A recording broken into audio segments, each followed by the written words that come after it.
Alright, let's get started. Hey guys, how do you do everyone? How you guys doing today? Sorry it took me a bit to get started this time, but we are here. I'm gonna adjust my volume a little bit on my end, but as always, if you guys, for whatever reason can't hear me, or if the volume is too loud, let me know anytime during the stream, and I will try to make it better.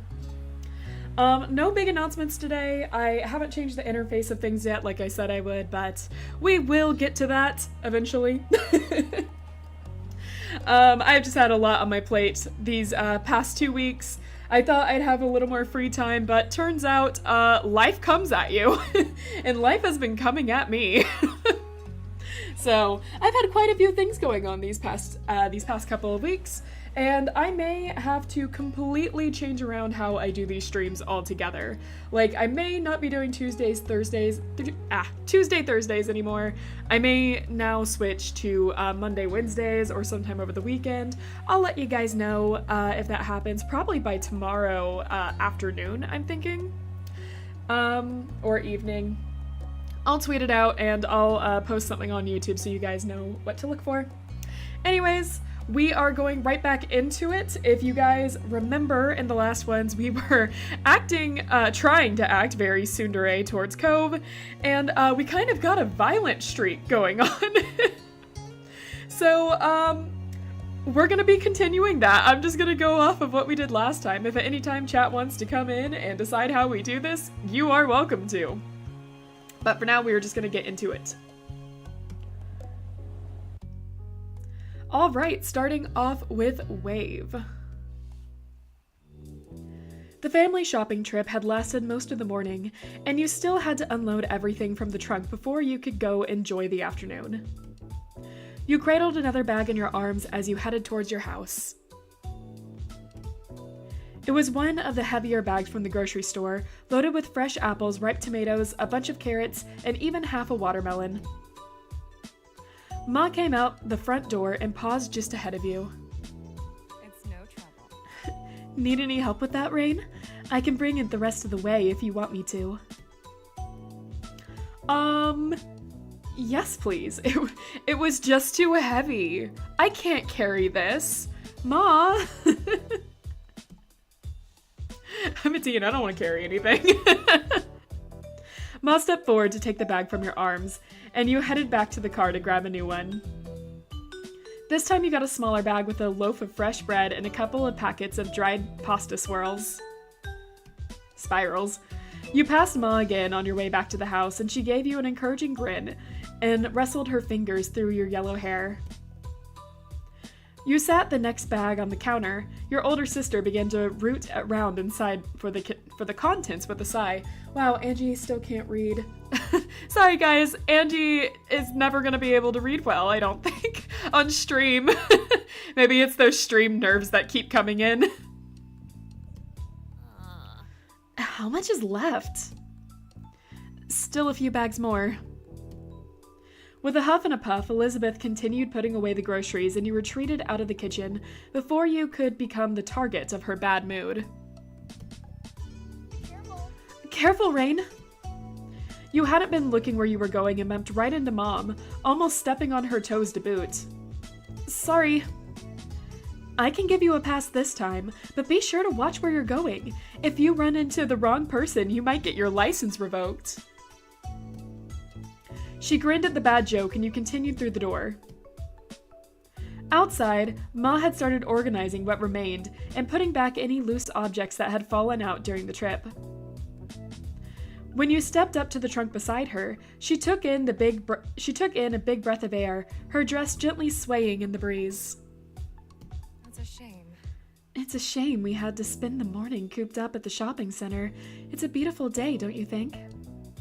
You tilted your head to the sky, gazing at the clear blue expanse. Alright, at this time in my life, I would have been all for rainy weather. That would have been my top. Nowadays, I like really sunny weather, but back then, I would have gone for the rainy weather. So, I wish it was raining. You let out a sigh, searching the skies for any sign of a fluffy gray rain cloud. Maybe we'll get a sun shower one of these days. You perked up at that, hoping it were true. It'd be a refreshing change of pace about now. With renewed enthusiasm, you turned back to the trunk to help Ma with the last of the bags. Oh, hi, Cove. You notice Mom wave at Cove, who had just exited from his front door. Wow, Angie once again can't read. Sorry. His surfboard propped up under one arm. Let me see. Surfboard and wetsuit. Where might you be off to this beautiful day? Cove instantly startled, not having realized your family was also out there. Even though your mom was the one who called out, you were the one he looked at. Oh. He tried to settle down again. He's so obvious. It's cute. He jogged across the pavement to properly say hello to you and your parents. It was decidedly awkward since Cove had trouble figuring out how close to stand to you. The addition of his unwieldy surfboard made the whole thing seem even clumsier. Careful with that thing, you'll put someone's eye out. Mom chuckled and got a whispered reproach from Ma for that. Pam, please, go easy on him. Cove winced. Sorry, Miss Sky. Don't mind her, honey. It's a beautiful day for surfing. I haven't been out on the waves in a long time. I'm jealous. Oh, whoops. He said something there. Hold on. Going back to that. Yeah, I'm hoping to get a few good waves before it gets dark. Hi, Cove. He had relaxed a lot when Ma spoke to him, but the rigidity came back as soon as you said something. He's so obvious. Hot mom's bullying our weak bond in front of me. Yep. Hey. Hi, Rain. Cove managed to grin, and it almost felt like you had butterflies in your stomach. Do you want to come hang out there later? You noticed the flush of red on his cheeks, but that might have just been from the heat. Oh, really? Yeah, just from the heat? Cove couldn't be more obvious.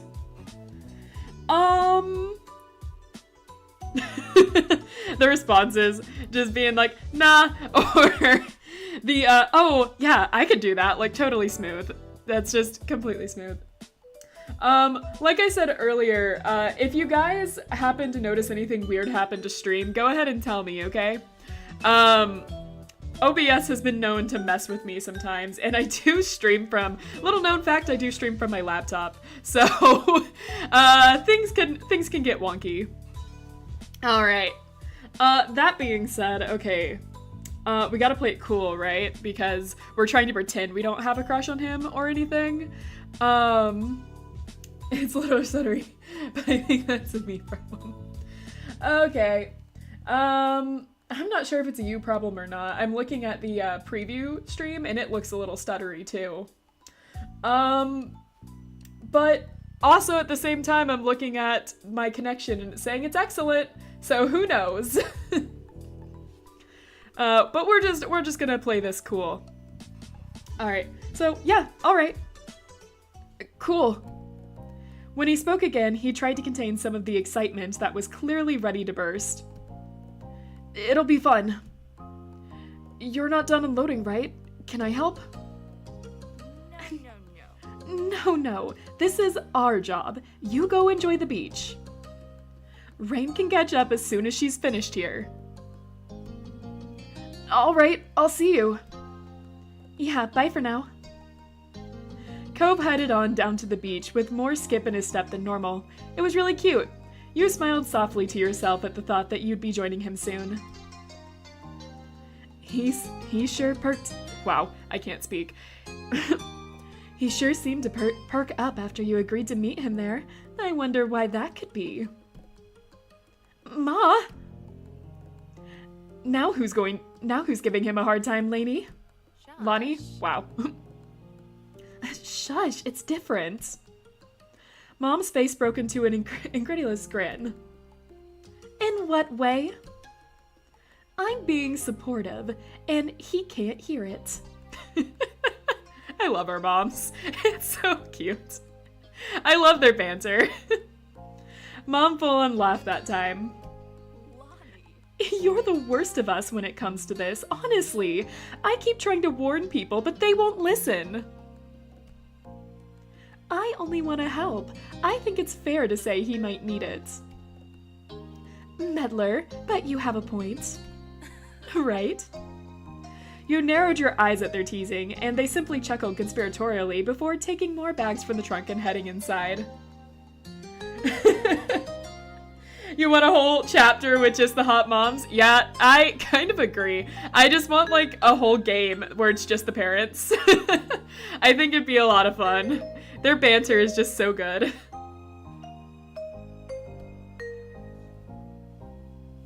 Once everything had finally been taken in and put away, you got yourself ready to meet Cove at the beach. Do we know how to surf? Huh. I mean, if we're going by me, I'm supposed to like, what is my thing? I'm a sea monster anglerfish thing. I think that's the lore I put down. Acting as if I don't know my lore. So theoretically we could surf, but like, I'm not playing as me. So, does Rain Sky know how to surf? What would be funnier? Ooh. Hold on. What if he teaches us how to surf? That's good. That's a nice romantic scenario. So let's go. We weren't sure what we were gonna do. We didn't know how. I'm sure there's going to be something that'll happen. We'll see. Not that I care about him. Yeah, sure. You said the same thing to your parents, and while Mom laughed a little, Mom gave you a smile. Well, you'll just have to go there and see what happens. Cove must have been so excited to invite you there that he forgot you don't surf. Or he's hoping you'll go watch him and see him show off. Oh yes, I used to do that. I want to hear more about that. Pretend you can but can't, then make sure he saves life when we definitely start drowning. Oh yeah, that's gonna be good. I know, hun. I experienced Rain's situation firsthand. I was stuck on that shore too. You noticed what I was doing? Tell me more, hot mom. Yeah. I want a whole game of their love life. Yes, after the very first time. It's not a subtle move. How embarrassing. I was still impressed. Oh, thank you. That's sweet. Hey, what are you still doing here? Go on, have your fun. You're only young once, but don't do anything I wouldn't have. Okay. At your parents' prodding, you hurried to leave the house and head down to the beach. When you arrived at the shore, you were greeted by the crash of waves and the soft calls of seagulls. You took in a lungful of the ocean air and felt your peachy skin warm in the sun. You noticed a small setup nearby with a towel, some sunscreen, and a bottle of water. It must be Cove's. You spotted Cove himself nearby. He hadn't gone out to sea yet. He was just sitting in the sand at the water's edge, his board propped up beside him. You walked up beside him. Hi, I made it. Rain.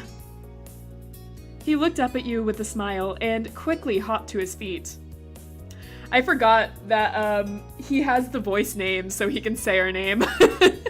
I forgot we did that. That like jump scared me a bit. I was wondering if you were still coming. And stay inside all day? I don't think so. Gotta play it cool, you know, because we don't like him or anything. You were able to make him laugh with that. Then he cast his eyes out towards the waves.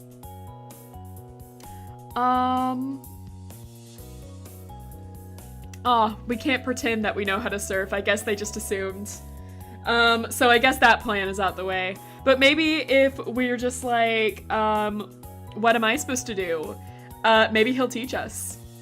So let's see. Oh.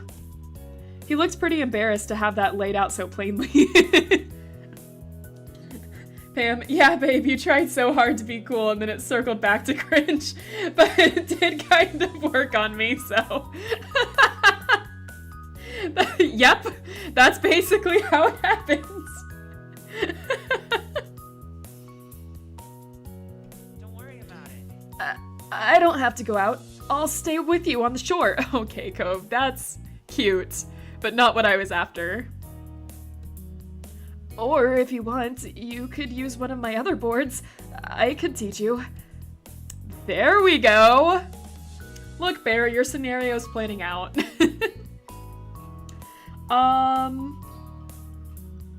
All right, let's try surfing. If this I was just about to say, right? I'll do it. Let's surf. Cool. It was settled. Cove left up the shore and then returned with an extra board under his arm in no time at all. You paddled out into the sea to where the good waves were. The water was cool against your skin. Oh, we get a CG. I forgot there were CGs in this game. Actually, I think I'm using a CG in my thumbnail. I just forget. Not too calm, but nothing crazy. It looks perfect today. He smiled at you, and you couldn't help but smile back. You felt totally content. Hello! Nice to see you again here. I'm doing good today, thanks for asking. How are you guys doing? Yes, Cove is really cute.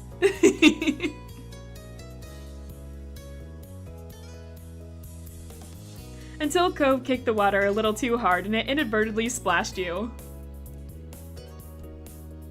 Hey! Sorry.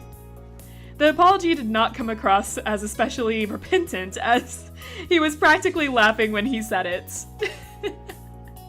Doing bad, I miss the cringe moms. Aw, you'll see the moms again, don't worry.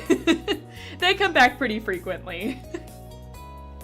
Instead, you get the romance story. Definitely splashing him back. It's the only right way to do this.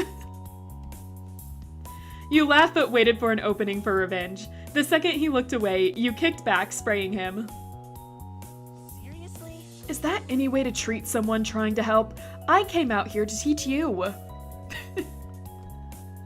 And I was just following your example.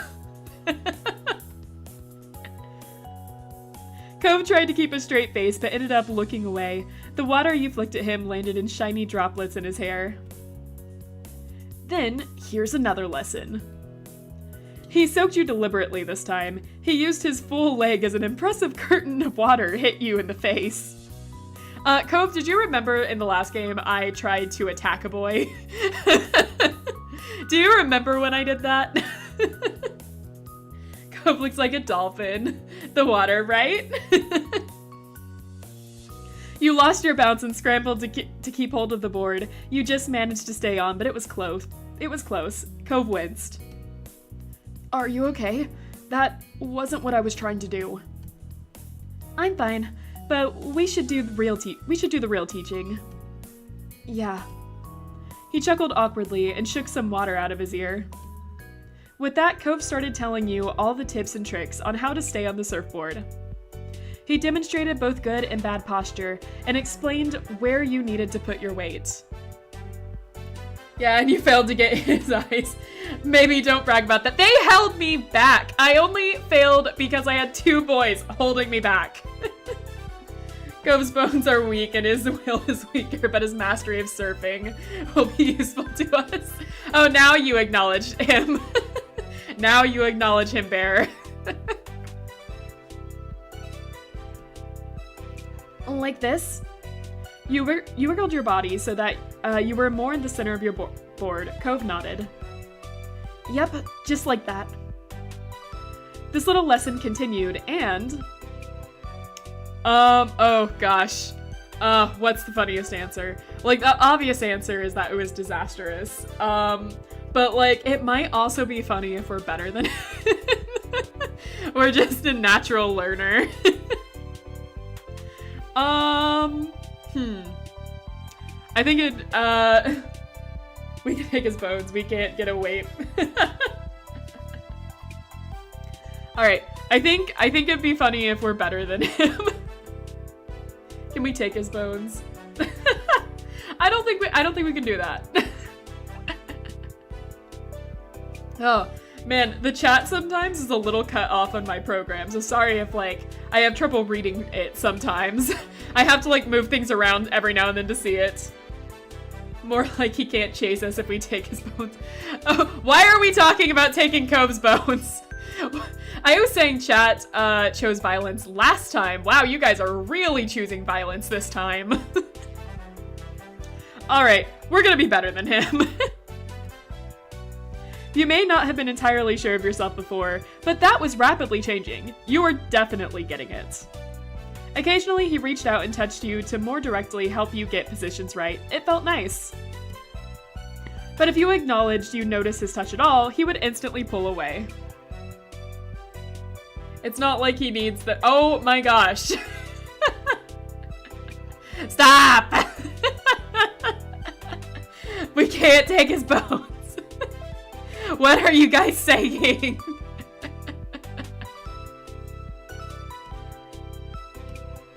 Since you'd spent so much time working on bounce in stable water, you wondered when you'd actually get to chase some waves. You brought it up to Cove and he nodded.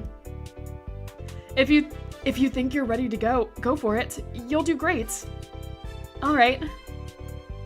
With that, you graduated from Cove's class, and the two of you were able to surf together more casually, even if he was still better at it. No, I wanted to be better.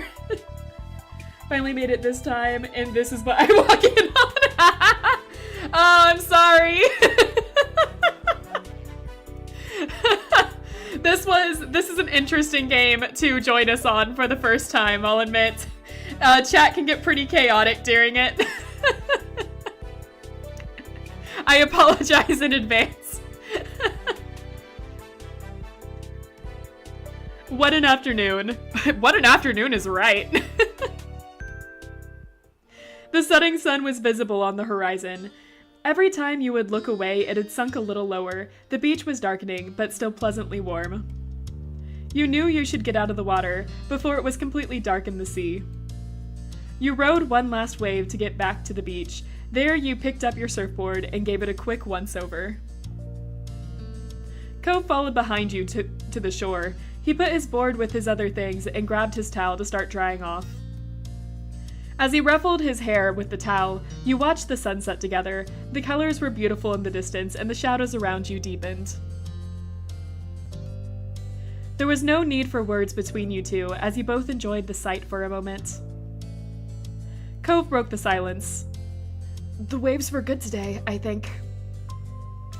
Well, we're still trying to, like, pretend that we're not into him, so, it's not chaos, it's a matter of course. If this game wanted me to respect the boy's durability, it should have introduced him with a cast. Fair! Guys! He was like a kid. He was like 6. You're seriously gonna bully the 6-year-old? Okay, so playing as we, I guess. Don't join hands on this. He nodded mildly. You chatted a little more until the conversation truly died out, and all you heard was the rhythmic sounds of water. Then Cove sighed. The day can't be over. Not yet. He scowled into the distance as the sun, exiting the sky, was a personal offense. Don't you think it should be longer? It felt long enough to me. We bully you. How is that any different? Huh. Well. Huh. Hold on. Let me just, like, change my expression. Or, nope, that didn't work. That just froze me. Oh, yep, there we go. Now I'm crying. Now it works. I'll change my expressions, but apparently my expressions freeze the screen momentarily for me. Okay, I'm gonna tentatively change my expression back. There we go. It didn't freeze me that time. Okay. I have got to get better with these hotkeys. Anyway, we're trying to be indifferent towards Cove, or pretend that we're indifferent towards Cove. It's not the case. I'm gonna shrug. It felt long enough for me seems a little too mean. Cove stood up straight in defiance of the approaching darkness. I'm not going to go home yet. I want to go somewhere. I don't know. Cove was still dripping in salt water, so you weren't sure what the alternative was. Wetsuits were fine for the beach and not much else. It wasn't a good idea for him to lug his surfboard around town either. Just straight out say he's cute. That always goes well. I'm sure he won't get embarrassed about that. We can just leave.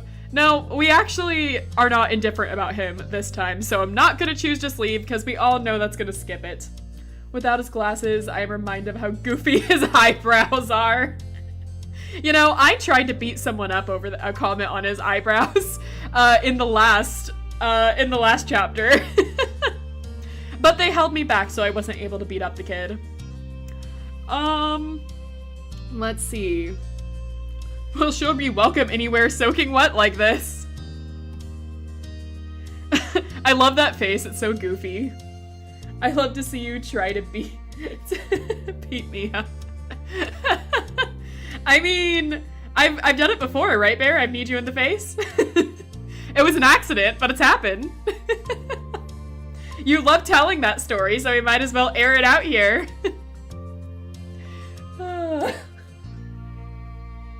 Cove finally took note of the current state and laughed. He shrugged. Then he looked down the shore with wide, shining eyes. There's at least one place that's always okay to hang out in, no matter what time it is. The park. You nodded. The park was virtually always empty. Even Elizabeth only went there nowadays if she was looking for you. How times have changed. She used to be so protective of the place. In fact, the only person there was a chance of running into, might be that Jeremy kid again. Did you literally murder a girl to win your crush in 4th grade? I didn't. It was, you know, something. You know, I haven't told that story yet on this channel. I'm gonna hold off for a little bit longer. It was 5th grade. Details. The point was, I was a kid. Bear, how you feeling?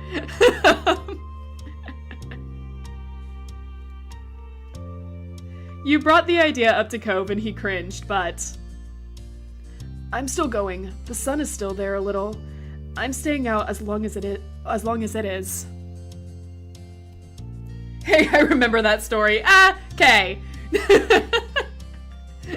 Hey, hold on. Going with Cove because he's our crush. Okay, let's go. Cove took a minute to put his stuff in order. He made sure to get it all, though it didn't take much care to shake the sand off. You dealt with your own things. We stuffed everything together quickly because we're a teenager and don't care about being neat. I'm done, Cove. He rolled his eyes with a bent smile at the announcement. As a final touch, Cove plucked his glasses off from the beach and put them back on his face. He looked more like himself now. He led the way down the beach to the park. It wasn't far, so it didn't take you long at all. Oh good, we all know the story. No, you don't! Wait, Bear, hold on! No, hold on, No, no one look at Bear's comment! No one look at it! No one look at it!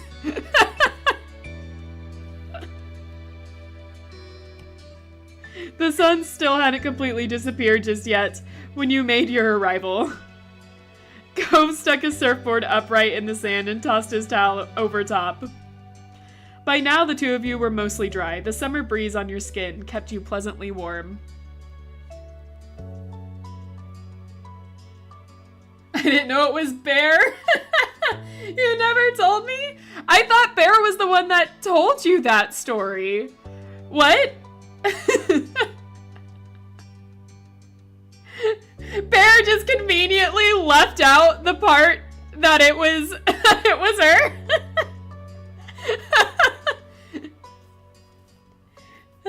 And would you imagine we became such good friends afterwards? She bullies me all the time now. Can't believe you love that.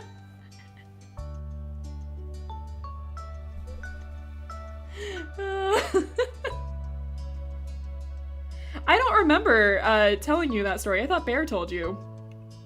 Oh well. Guess it doesn't matter too much. Yeah. Okay. I'm gonna keep reading now, you guys, with your accusatory statements. I didn't kill Bear. Bear is fine. She's still chatting. By now, the two of you were mostly dry. The summer breeze on your skin kept you pleasantly warm. Cove idly went over to the monkey bars. He grabbed them, feet flat on the ground, and pretended to go across. He had definitely grown in the past few years.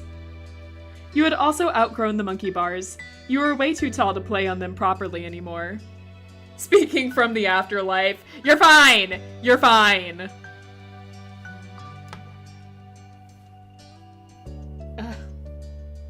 Obligatory.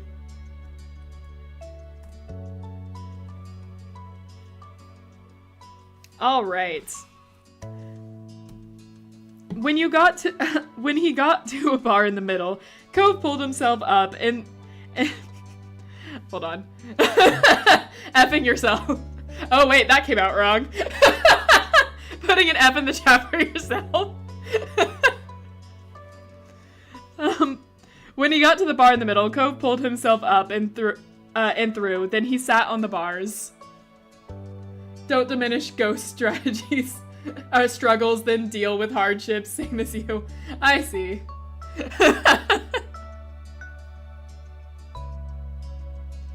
His legs dangled off the side of the bar he perched on. Joining him, obviously. Oh, sure, insult the poor victim even more. Well, you know. This whole chat, this has just become Bear's stream now. This whole thing. People that are going to watch this video later are going to be so confused at what's going on. Because I don't have the chat that plays on the video yet. I haven't changed the interface. So people are just going to be watching this like, what? What's happened? Angie desperately trying to continue with the game in order to hide her crimes.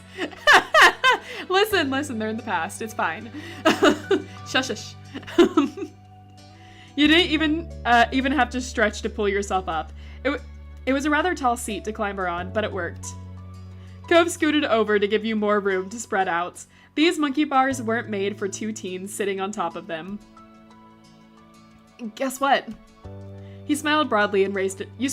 Nope, he smiled broadly and raised an eyebrow. He's not here. Right, it was true. There wasn't a single sign of Jeremy. Looks like it was just going to be the two of you tonight. They'll catch up eventually. Who's making the stream all about her? Way to blame the victim of your heinous crimes. I can't.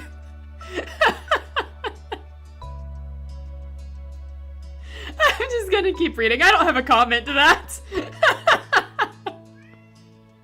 Oh, hey Oliver, did you come to join me? Truly horrendous. Oh, man. You should be ashamed, Angie. Yeah. So ashamed. I'm so ashamed. Sorry, Bear. I'm sorry. Here's my YouTube apology. Cove hung his head and groaned dramatically. Your eyes widened when he whipped his head back up. No way. I can't believe how dumb my parents are for forcing me to come to this stupid place. Thank you, that means a lot. You're welcome, Bear.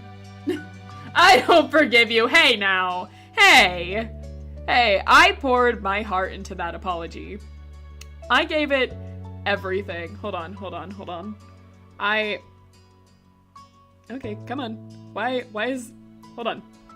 There we go. I gave everything in that apology.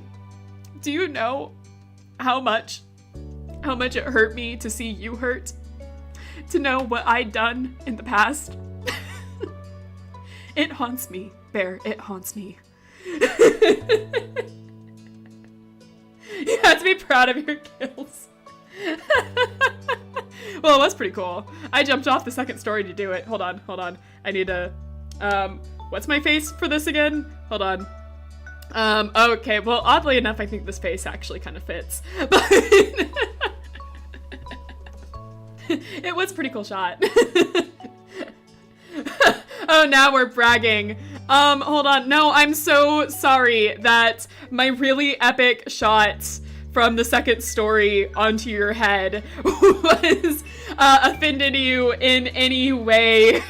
Bear, please accept my heartfelt apology. I'm really, really broken up about it. It haunts me with how amazing it was, but still I get visions of that at night. Anyways, we're gonna continue with this game. Shut, you jumped over the banister. Anyways.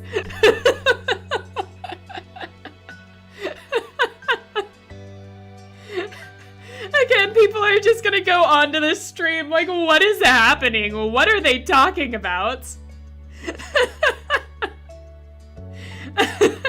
This is the stream that, like, I think we've had the most, like, outside context put in. I'm sorry for everyone, everyone that's just joining us.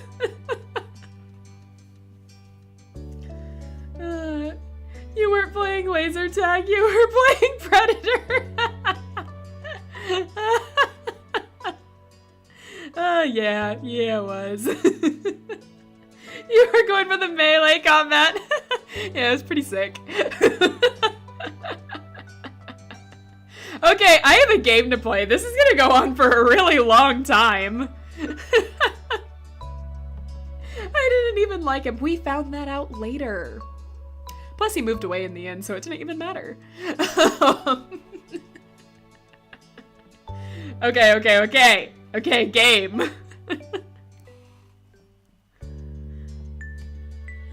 You were taken aback and blinked for a second before you realized he was quoting Jeremy.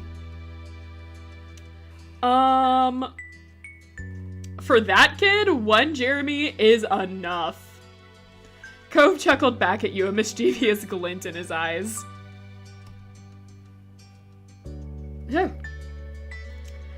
My throat keeps getting dry, and I just realized that I didn't bring any water up with me this time around, so that's gonna suck.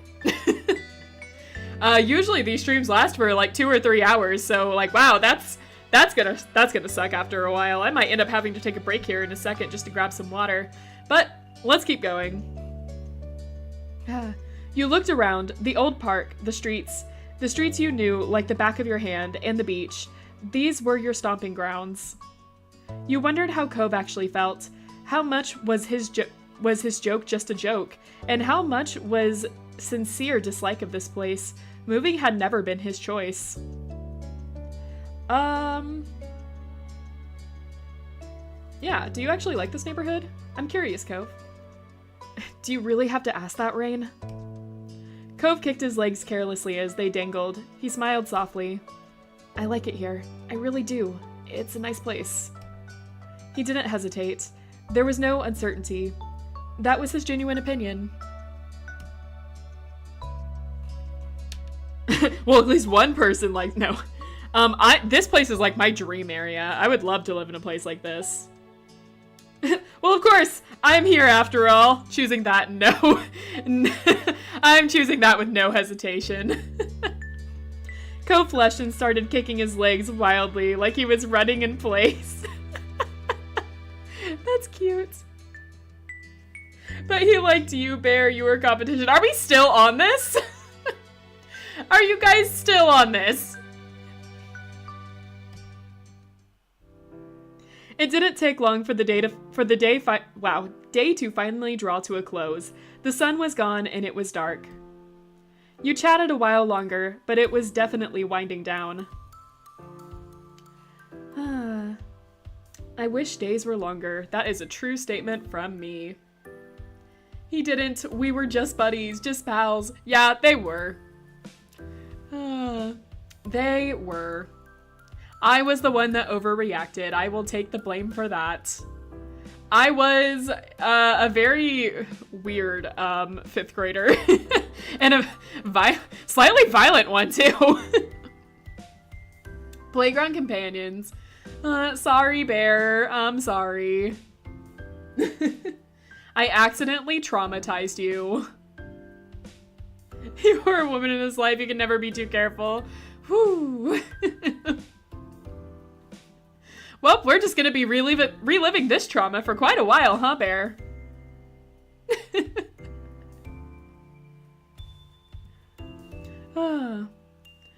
I wish this day was longer. His feet kicked out. It made him look like a pouty child. Oh well. Cove sighed. It was time to go home. He hopped down from the monkey bars with a thump when his feet hit the ground. You clambered down the monkey bars yourself. You lowered yourself more slowly than Cove and barely made a sound when your feet reached the ground. Cove grabbed his surfboard and threw his towel around his neck. With his water bottle in hand, he was ready. Slightly. I didn't full-on jump on her. I could have. I just jumped beside her. And she hit the ground.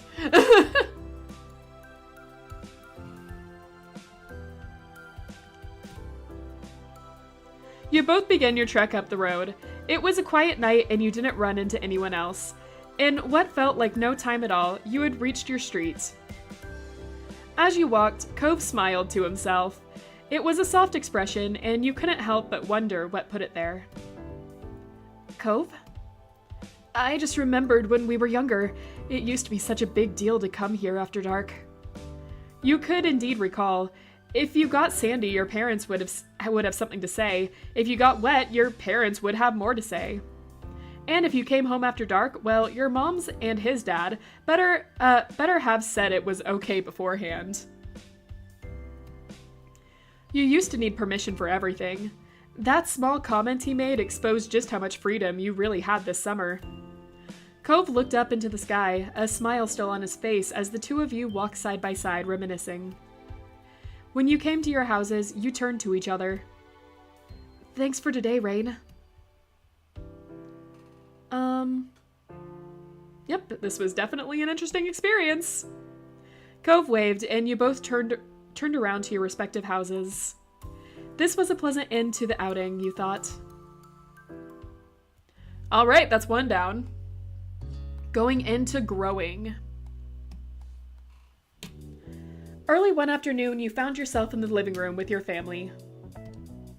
It was another one of those summer days where it felt too hot to go outside, but it was too uncomfortable to do anything inside either. The air conditioning was cranked up as far as you could negotiate it, but everyone was still being pretty lazy. You, your moms, and sister were lounging around while the TV blared on in the backdrop, ignored by all of you. You specifically were lying spread eagle on the carpet, sitting cross-legged on the floor, perched on the arm of the couch, or draped over the coffee table. Oh, so many of those are funny images. It was close, like those sharks, Cove. Especially with your weak, wimpy bones. Poor Cove, man. You guys keep bullying him. He had a cast one time. As a child. Okay, all of these are very funny images. Actually, some are funnier than others. Draped over the coffee table and spread eagle are both pretty funny, though. First one, obviously. Perch on that couch.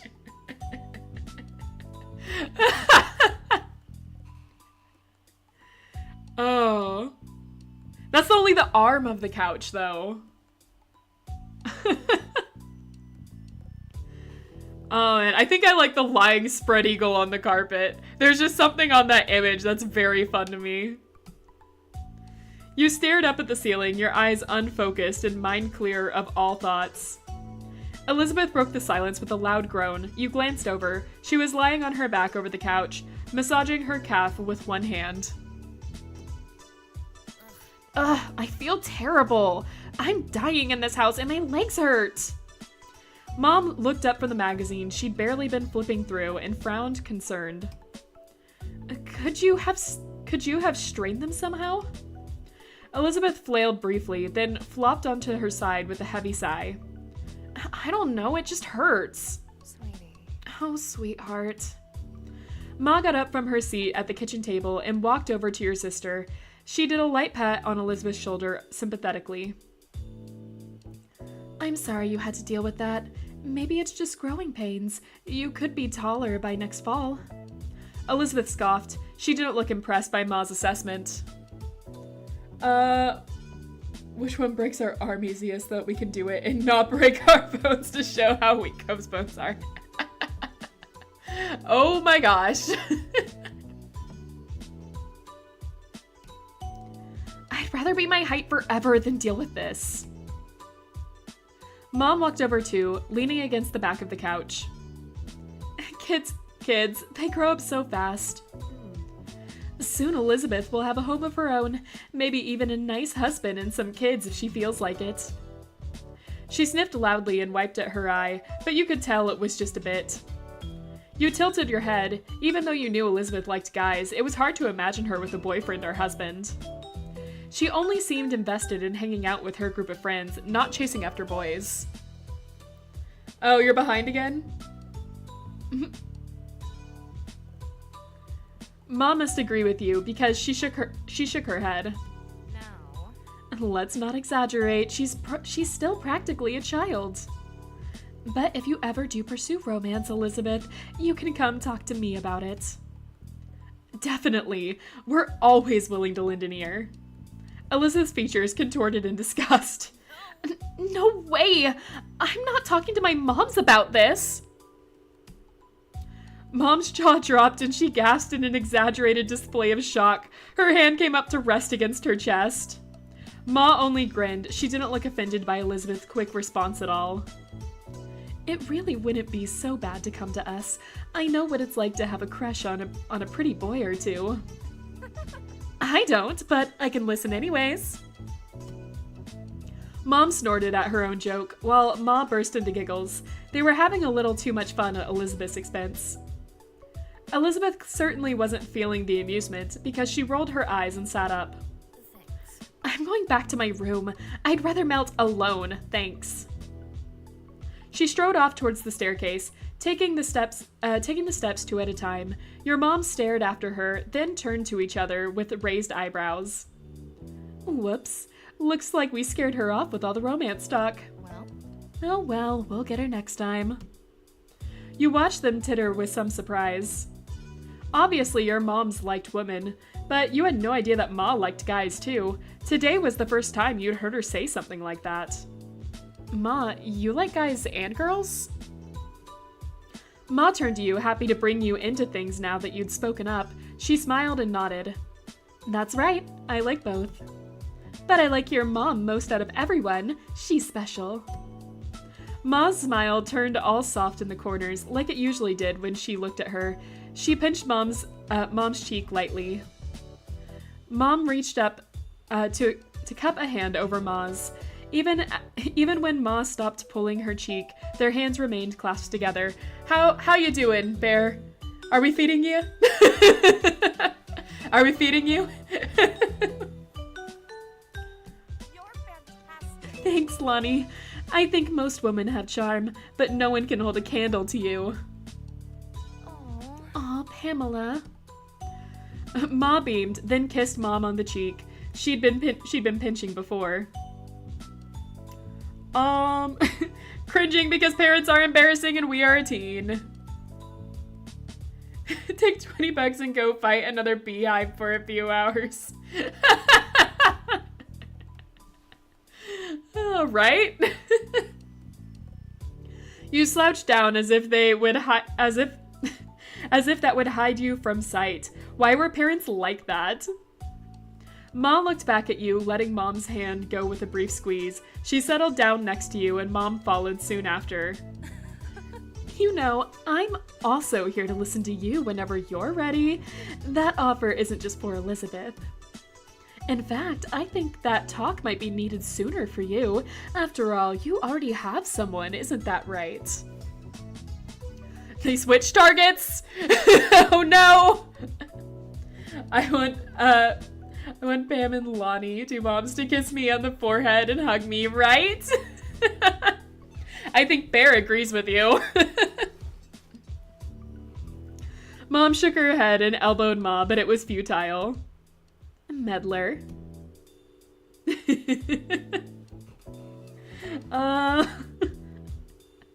Let's see. Oh, we're still tsundere, so we have to go with the, I don't have someone.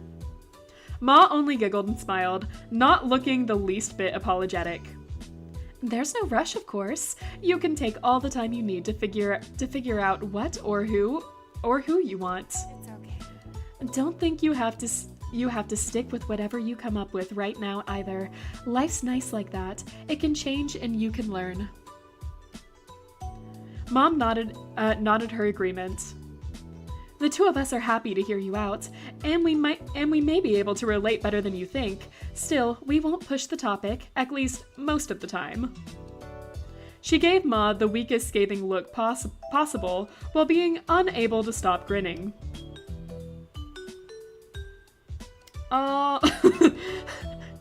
And being the moody teenager that we are, I'd rather pass on all that.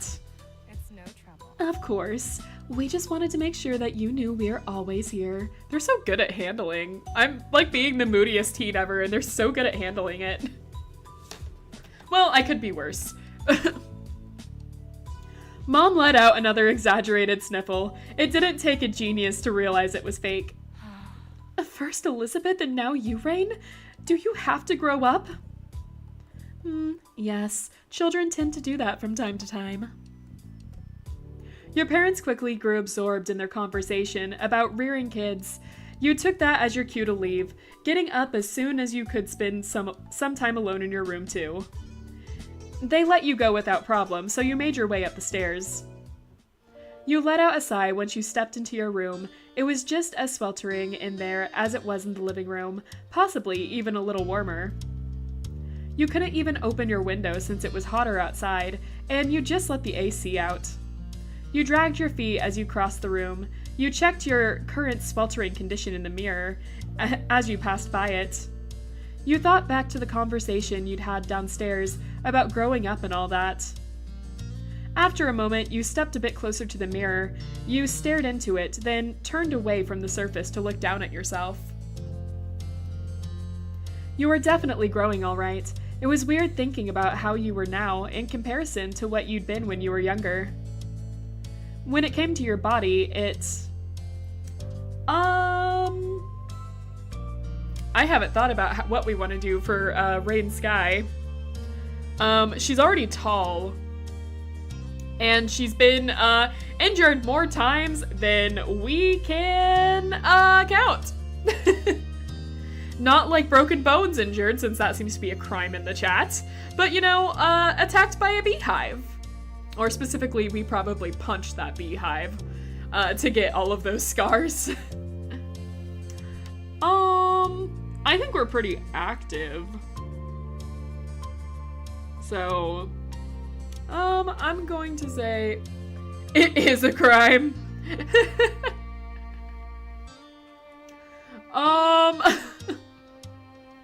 Okay, I'm gonna say that we're slender. I think. We'll go with it. Where's the option? Sorry, I didn't choose chubby. Where's the option? Punching beehives. You shifted to the side, your head still facing forwards and continuing the self-evaluation from this viewpoint. Assigned female. Oh, we get to do that, huh? Huh. I kind of forgot that this was a thing.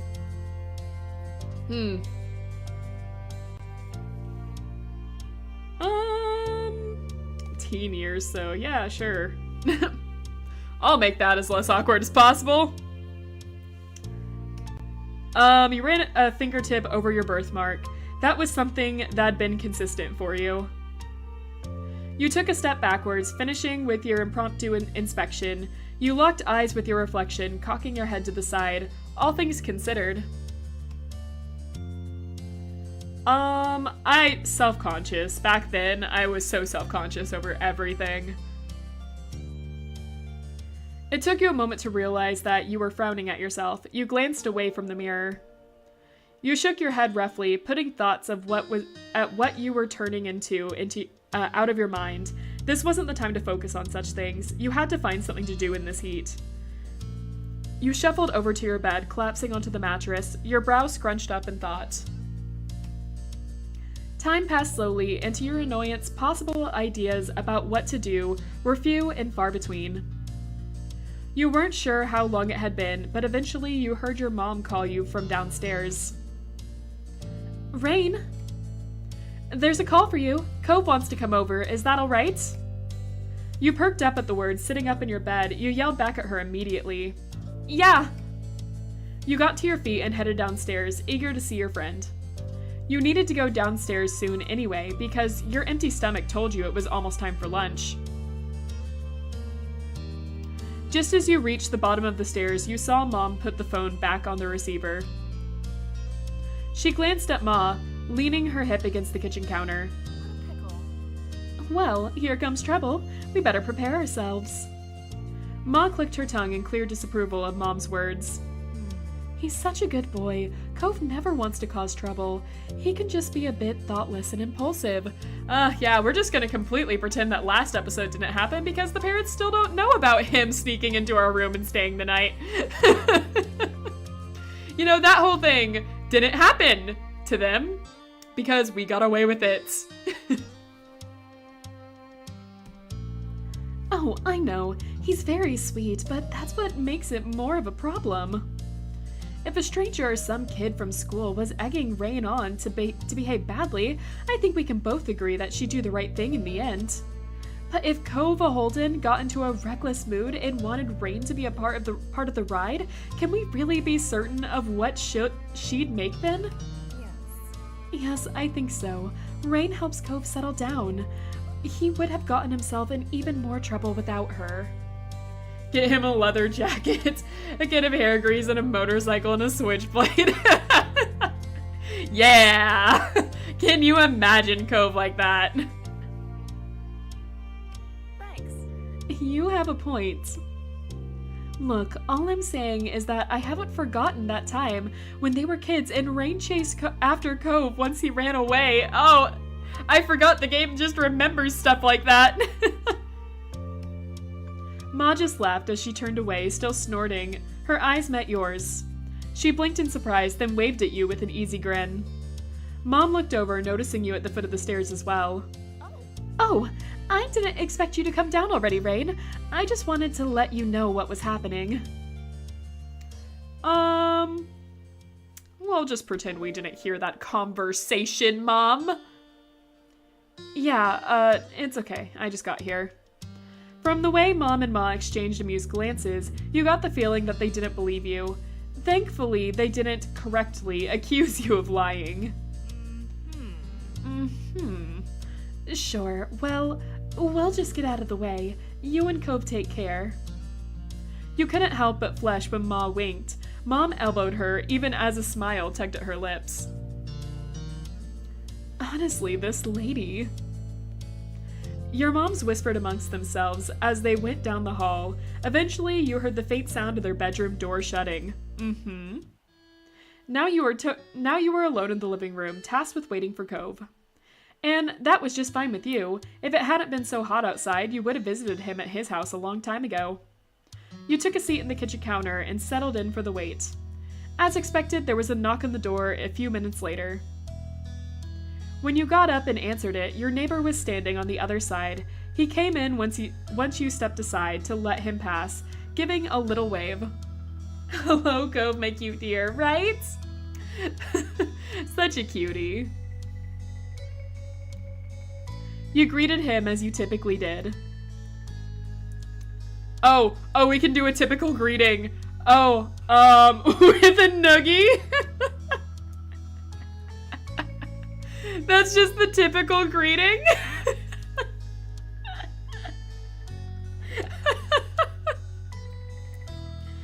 Oh, low five. Oh, the noogie is so funny though. Yeah, I agree, Bear. I'm just imagining that as the give a hug, please. Oh, the noogie's so funny though.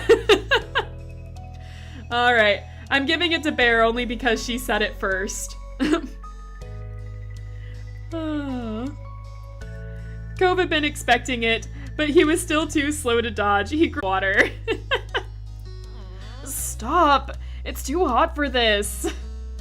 You offered him no mercy, knowing that he was kidding. If he really wanted to get out of the headlock, he would have done it already.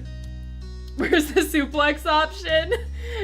Where's the option to pull out another cast and slap it on his arm to remind him of weakness? It's not favoritism. I've just been giving it to whoever comments first or whoever's funniest most of the time. Though, like, the noogie is kind of a hug. You know, just one where you're just, like, putting your fist against the... against his... The suplex option would have been funny, too.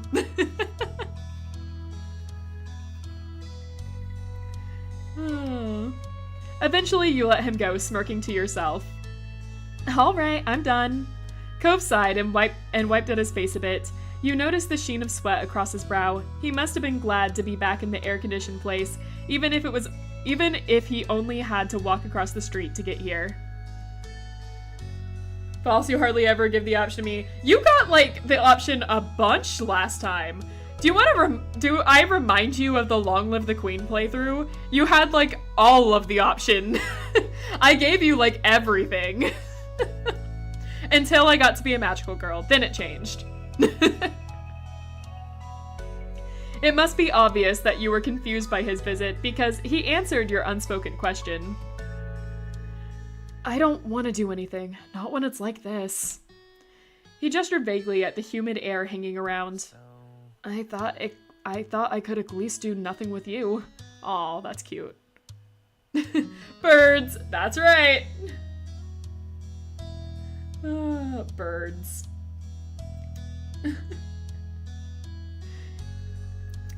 You got me to Magical Girl, that was correct. And then I cast you out, that was correct, because I told you I'm gonna be a Magical Girl. I'm maxing the Magical Girl stuff. I let you do everything else, though.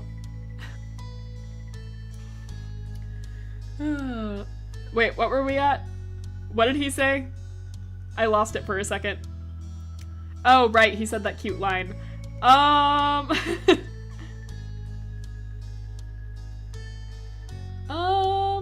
Maybe I had plans. You don't know that. We're still tsundere, right? I didn't, so I called. Your mom told me you were free. Ah, Mom's ratting me out. Look at that smug look on his face. Hey! He got you there, so much for teasing him. Have you had lunch? I was gonna do it soon. He shook his head. Not really. I haven't really felt like eating because of the heat. I probably should have lunch. I didn't have breakfast this morning. I love his little triangle face. I think that's so cute. You really should eat properly. It's very important for you. Cove looked guilty. Oh, don't look guilty. I'm just trying to be nice to you. Like, it's good to eat. Cove looked guilty now that he was chastised for it. Yeah, I know I should.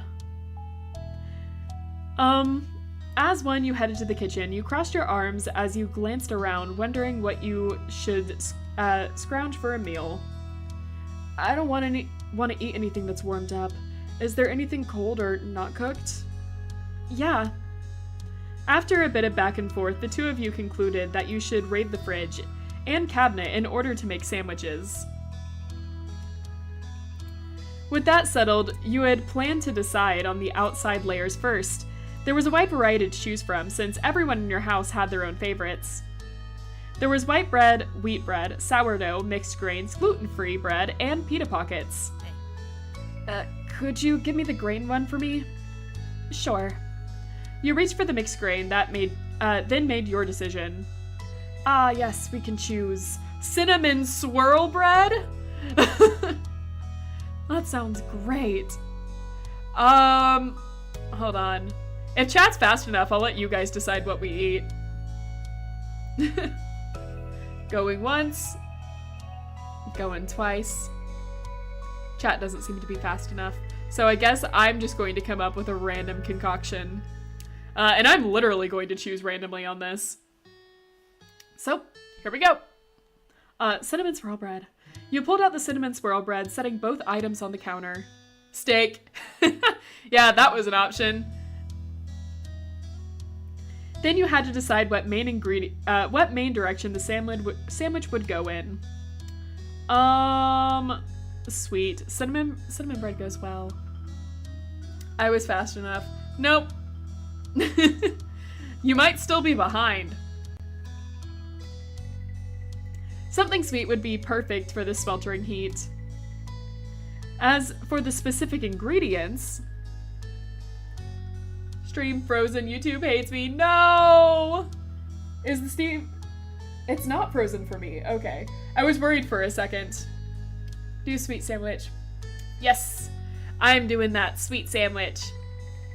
No, the stream seems to be fine for me. It's still going on my end.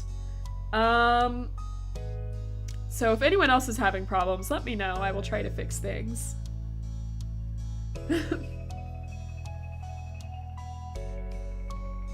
Ooh.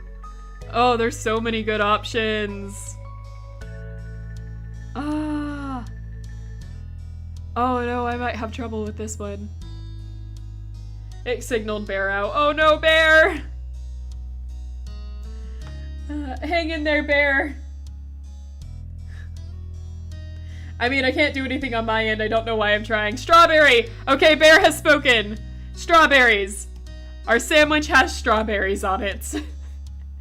Anyone else want to add anything? Honey and strawberry jam. All right. Honey and strawberry jam. Anyone else want to say anything or forever hold your peace?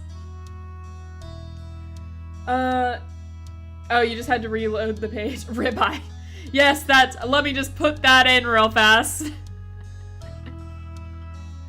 Oh. All right. Or T-bone. Gotta restart your computer. All right. See you for a bit. Peanut butter? Okay.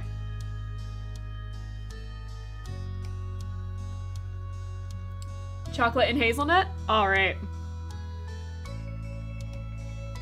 So sounding great so far. Banana. All right. Are we gonna put everything on?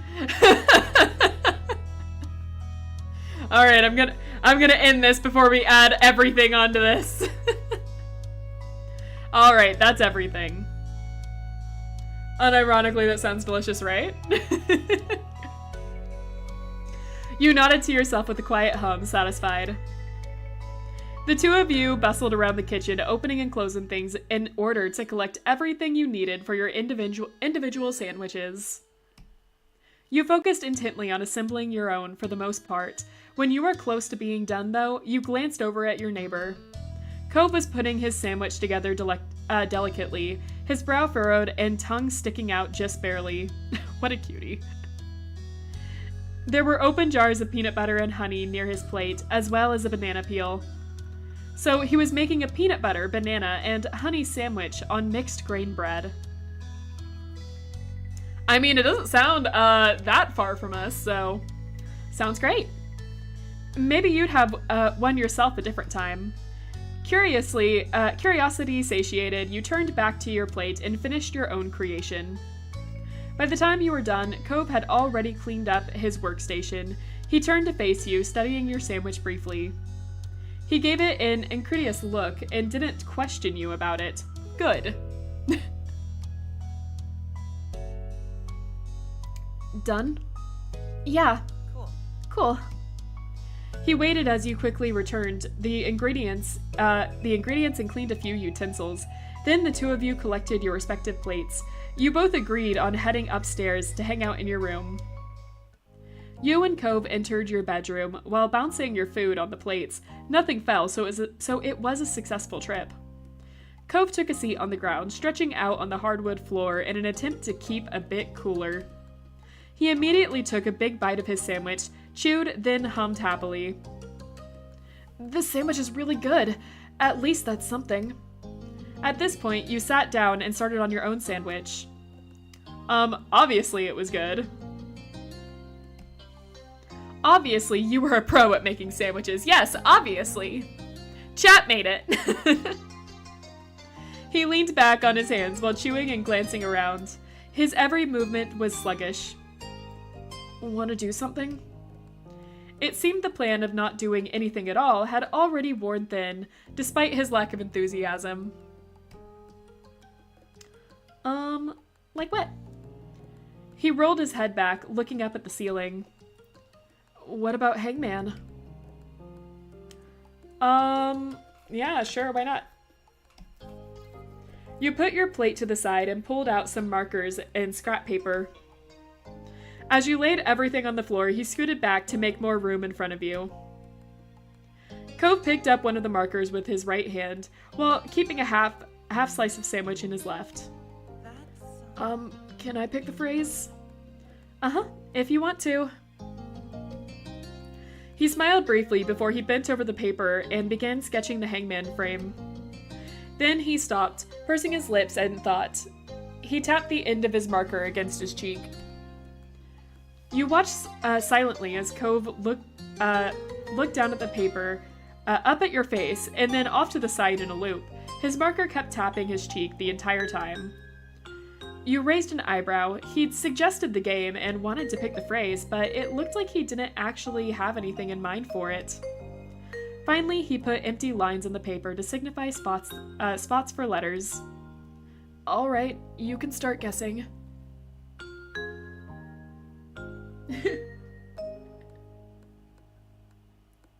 How old are y'all now? 13. So these are the teenage years. Have you watched the 3 movies on How to Train Your Dragon? Yes, I have. It's been a little while, though. Bear really likes those movies from what I can remember, too.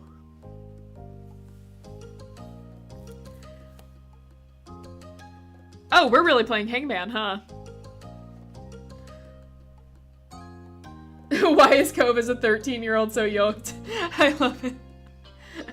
Yes, Bear does love them. You peered over. His secret phrase consisted of 3 words. The first 2 had 3 letters, and the last had 4. You thought hard about what your first guess would be. Okay, guys, we're playing Hangman. Go ahead. Put the letter Y? Okay.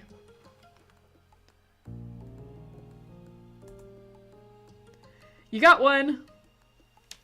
Oh, you've never watched them? They're good. Q. All right.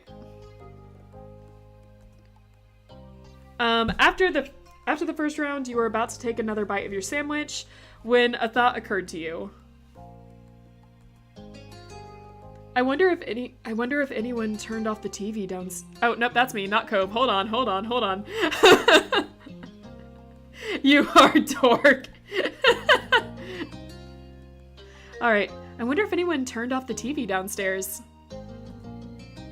The TV, it was on earlier, but no one was really watching. Then everyone started leaving the living room. I know I didn't turn it off. It might still be on downstairs with no one there. Cove smiled crookedly at that. Poor show. playing with no one around to enjoy it. What was it? You squinted off into the middle distance trying to recall the show's name. I feel like it was some kind of crime-solving drama. watching true crime. Cove nodded sleepily, his eyes closed, then opened again with some effort. Can you give any specifics? Maybe I can guess it. Well, you're getting a restraining order, my therapist told me.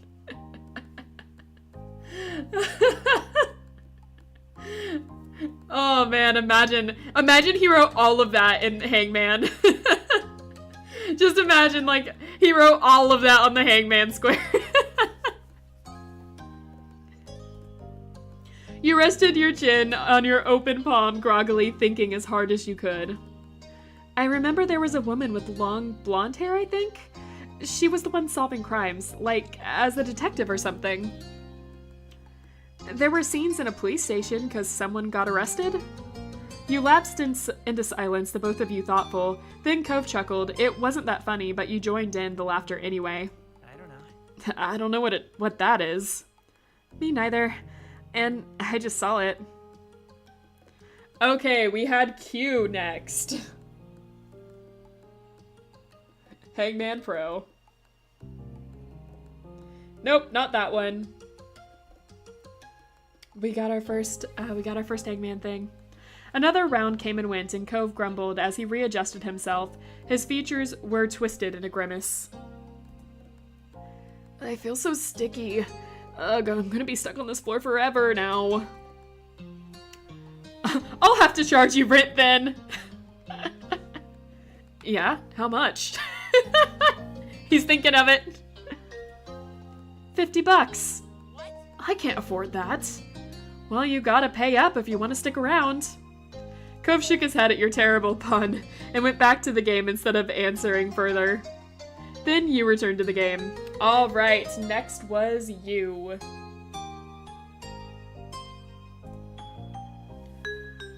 Oh no, I think I know what this is. Oh no, that's so grossly cute if it is. Oh no. Good guess. Cove spoke up once more, catching your attention. He was peering down at the piece of paper between you, his expression thoughtful. You know, Hangman is kind of a creepy game. Why did people come up with it? Why did they play it? You are Dirk.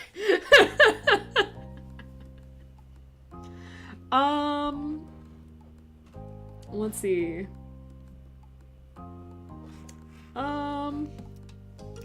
Well, a lot of things had dark origins, but I'm just gonna say I'll look it up later because I want to get back to our game, Cove. You clearly put something.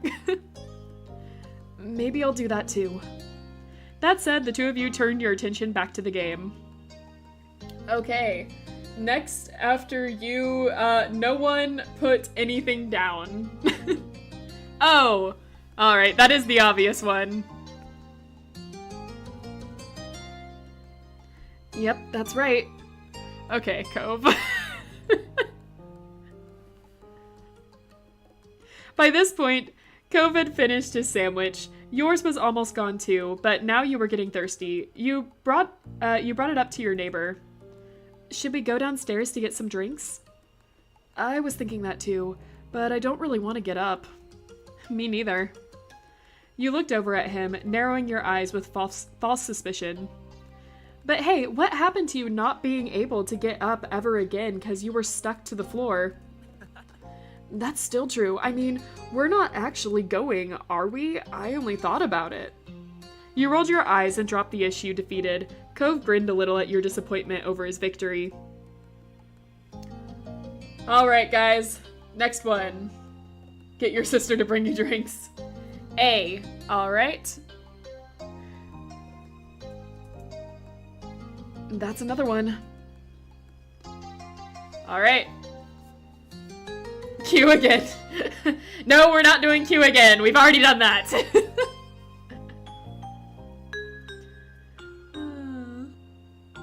Most common letter of all, X. Yeah, that's definitely there, right? I'm definitely, wow. Oh man, I'm so surprised that we did not get the point there.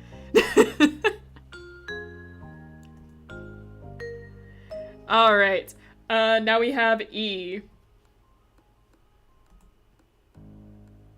You're really close. Cove, no! It's so cute. How could we have been wrong? I know, I'm so shocked.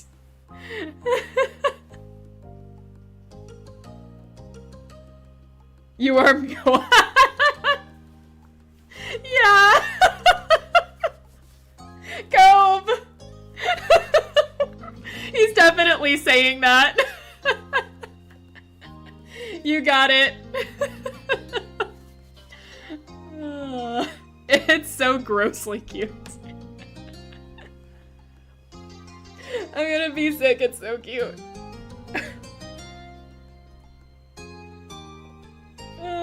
Cast him out the window to show affection. Alright, we had C, I believe. Yeah. Alright. Well, we've already guessed Q again. Imagine getting this far and then not being able to get it. You're just still just like, yeah, I can't imagine what it could be. But like we've already guessed it. So, I'm gonna finish this. You're definitely gonna get it. He's getting all nervous, no commitment on that boy. I know! He did this to himself and he's still getting nervous.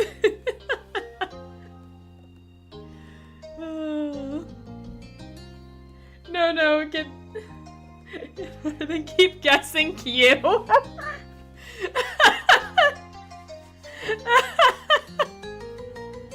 You just want to like get it wrong and see what happens. Can you imagine you're just sitting there and you notice what it is and then you're just like, Q! You are cube. Alright, I'm putting the T in. We all know it. We all know how cute he's being. Weird, but okay, Cove. Alright. You are cute. That was the phrase that Cove had spent so long settling on. You stared at it. A few correct letters in, you had a feeling you knew what the phrase was. Still, you felt butterflies in your stomach at seeing it, clear as day, on the paper. You took in the words for a moment longer, then looked up at Cove. Look at that face. You gotta commit, buddy. No kidding, the guy needs some help. Oh, he has trouble meeting your shocked gaze. A smile setting awkwardly on his lips. His next words left him in a mumble. It was all I could think of at the time. Uh-huh. Okay, you fell backwards. Obviously, we shove him, right? That's the violent answers. Quick, break that out, the suplex. Fall backwards.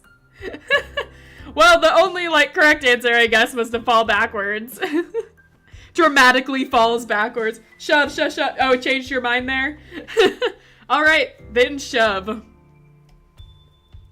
You leaned over and gave him a slight shove, a puff of laughter leaving you.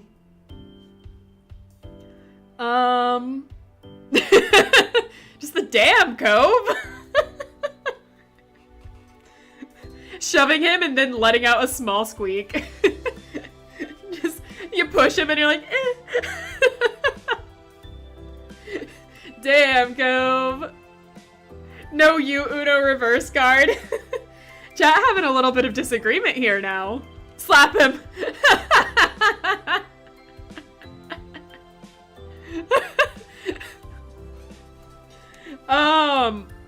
Okay.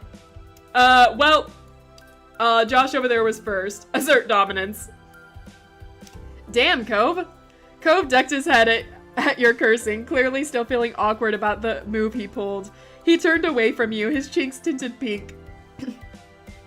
A moment passed between the two of you. Now would be the perfect time to change the subject, but you didn't. He didn't either. Things started feeling a bit more personal all of a sudden. You looked into Cove's ocean eyes and saw yourself staring back.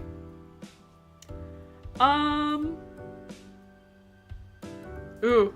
Oh. We can put the spotlight on him in two ways here. Let him stew in silence. Let him stew in silence, alright. We didn't say anything. The words were on the tip of your tongue, but it was hard to break the heavy silence. Thankfully, Cove did it for you. His jaw was set in determination, an earnest look in his eyes. I meant what I wrote, you know. Finally, he broke the eye contact. I've heard at some point you're supposed to start liking types of people, guys or girls or whatever. I haven't really noticed that yet. Nothing's changed, not in a big way, not for everybody. Maybe I have to grow up more, but at least with... You waited, but he trailed off. He wasn't going to keep talking. You glanced down. You were so close to hearing what he had to say. You shook off the strangeness of the situation and tried to be supportive. Maybe you just don't like anybody, or maybe you like all types of people. That's normal too. Cove seemed to appreciate that thought, if the smile that appeared on his lips were any indication.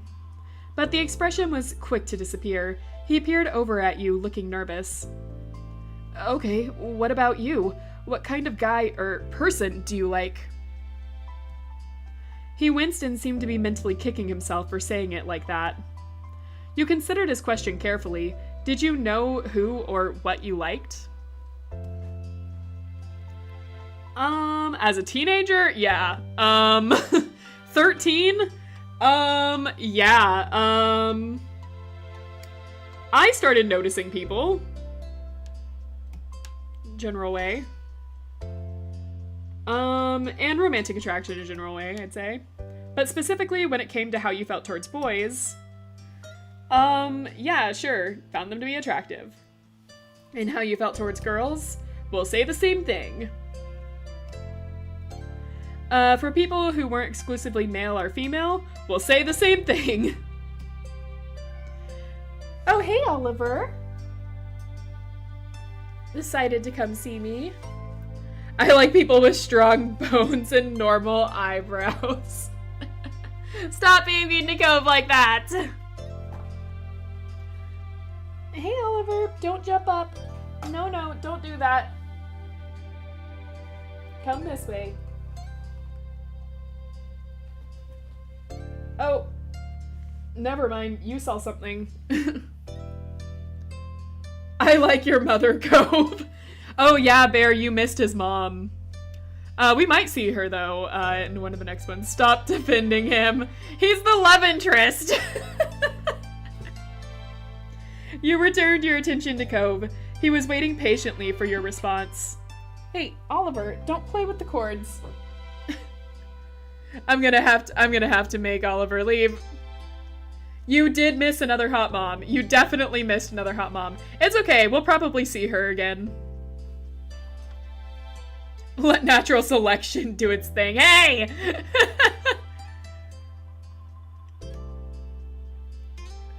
Yeah, sure, we can talk to Cove about that. He listened intently, taking in every word as you tried to convey how you felt. He definitely perked up a bit when you mentioned having some interest in romantic relationships. Then he scratched the back of his head sheepish. Yep. I'm not really sure how we ended up talking about all of this when we started out just playing Hangman. Why do you think, Cove? What do you think you put down on Hangman? Technically speaking, you started all of this.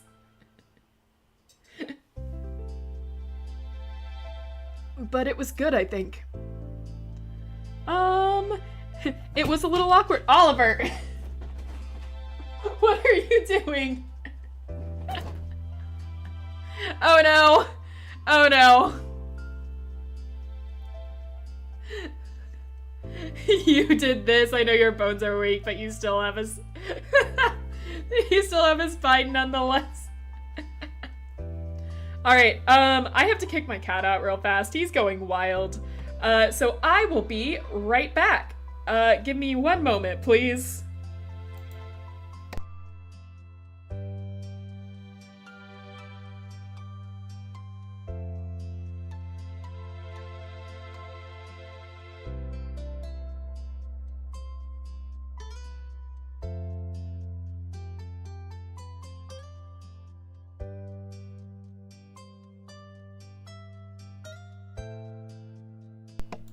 Okay, that wasn't a hard task because he just ran right out of the room, so. Alright, let's hurry this up so maybe we can meet Cove's mom again for Bear. Cove chuckled a little bashfully. He glanced around, clearly scrambling for something else to say. So, have you written anything new recently? Oh, it remembered that I was a writer. I have. The conversation took a lighter turn after that, and it felt like you got closer that afternoon. Finally, the blazing sun began to set. To your relief, the air cooled down a bit as a result. You pulled yourself off the floor, as did Cove, with some minor complaint. You both stretched your arms, groaning and yawned. Blah. The cat couldn't stand this kid being such a putz. You yawned into your hands. You glanced out the window briefly, taking in the soft reds, pinks, and purples of the late afternoon sky. Somehow, you had made it through the scorching hot day in one piece. Cove turned towards you, motioning towards your window with his chin. Want to go outside? It might be better out there than it is in here now. Sure. The two of you took your time heading downstairs. You stopped briefly to grab a drink of water, then continued on your way. You stepped outside, one after the other, your destination being the familiar hills behind your house. This time of day, it was quiet outside. The flowers blew gently in the wind, petals trembling but stubbornly hanging in there. You felt the breeze cool your heated skin, and you relaxed your shoulders. Cove closed his eyes, releasing a deep breath. I really love it out here. Yeah, I do too, honestly. Cove smiled. Tendrils of hair danced with the wind. A beat passed, but his gaze didn't stray from your own. His voice was impossibly soft when he spoke up again. Rain. I'm glad I met you, Rain. You're really important to me, you know.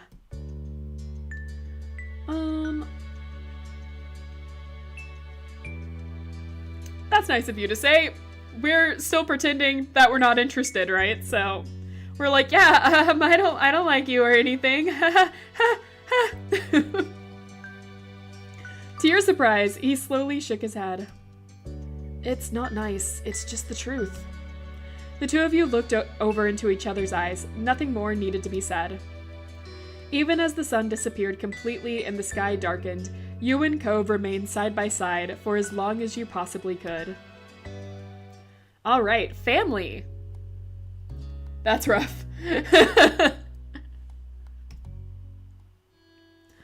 sun warmed your skin from its place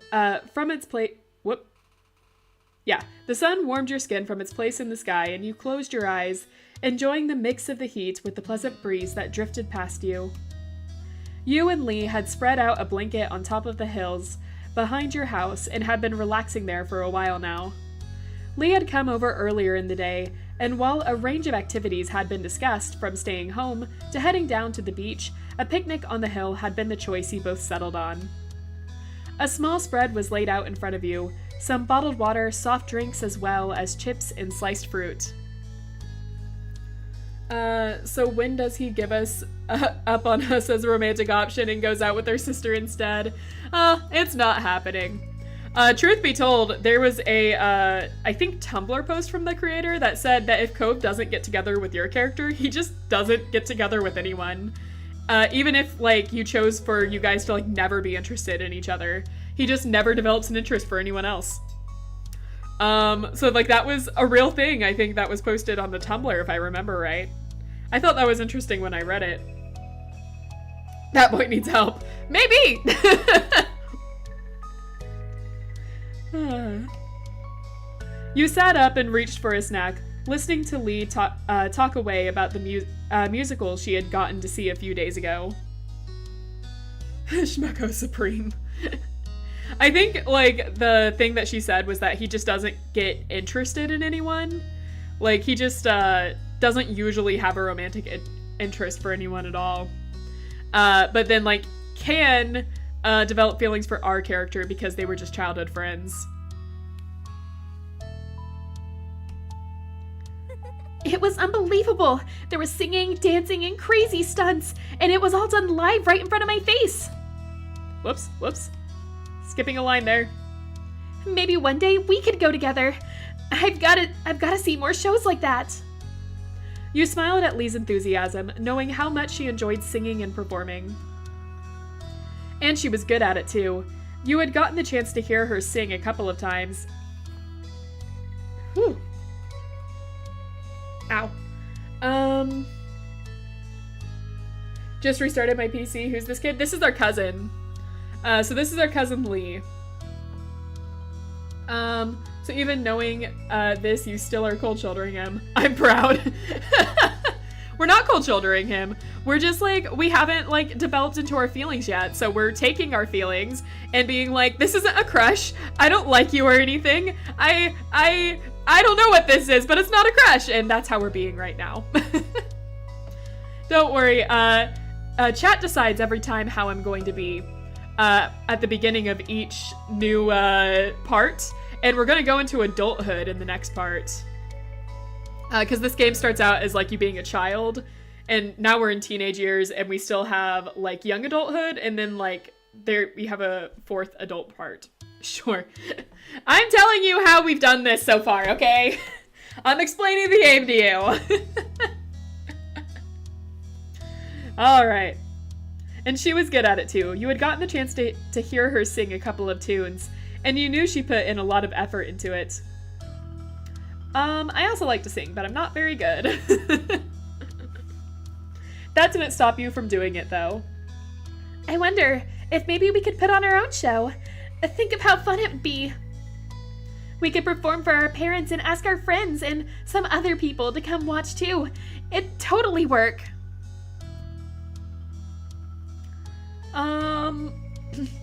That's embarrassing. You hadn't performed in front of an audience in your life, and you didn't want to start now. Are you sure? Are you really super sure? You have so many skills you could show off to the masses. Okay, as a teenager, that answer would have been no straight up. I was like not willing to perform at all. In fact, if you told me back then that I'd be doing something like this, I would never believe you. Oh. Sorry. Your cousin seemed a little disappointed, but she nodded and respected your wishes all the same. The two of you lay back on the blanket and lazed in the sun, throwing ideas back and forth on what you could do to fill your time. The beach was nearby, so you could go swimming or collect shells, or find something to do back at home after all. Become a rock star. No! Heavy metal. Well, maybe. I do like heavy metal. In the end, nothing was tempting enough to move you from the current position, so you continued chatting with Lee and nibbling on your snacks while the sun traveled in the sky overhead. So, how are your neighbors doing? You haven't spoken about them lately. You knew Lee wasn't talking about neighbors generally, or down the street. She wanted to hear about the Holdens across the road. It was no secret that she liked to keep up to date on what was happening with you, or more specifically, Cove. There weren't many other people your age around to talk about.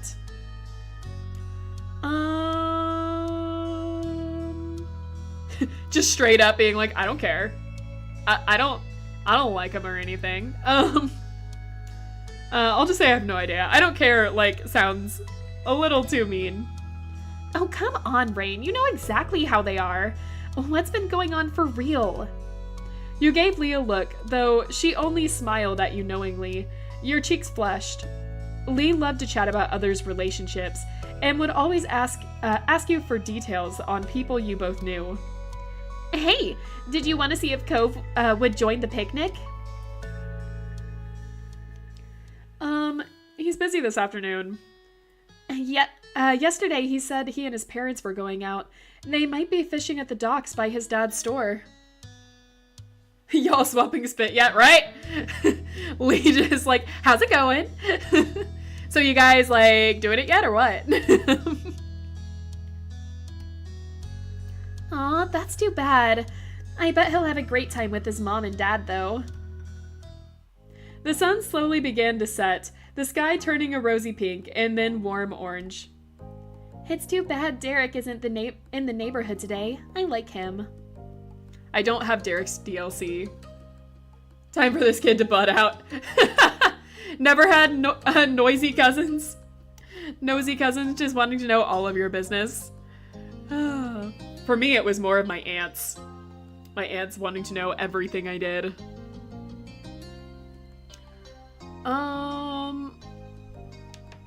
Oh yeah, Derek. Yeah, I like him too. I knew you would. But, speaking of boys we like, what's the relationship status between you and Cove? Is it good? Okay, we're back to this, Lee. You just brought it right back around after we tried changing subjects. Wow.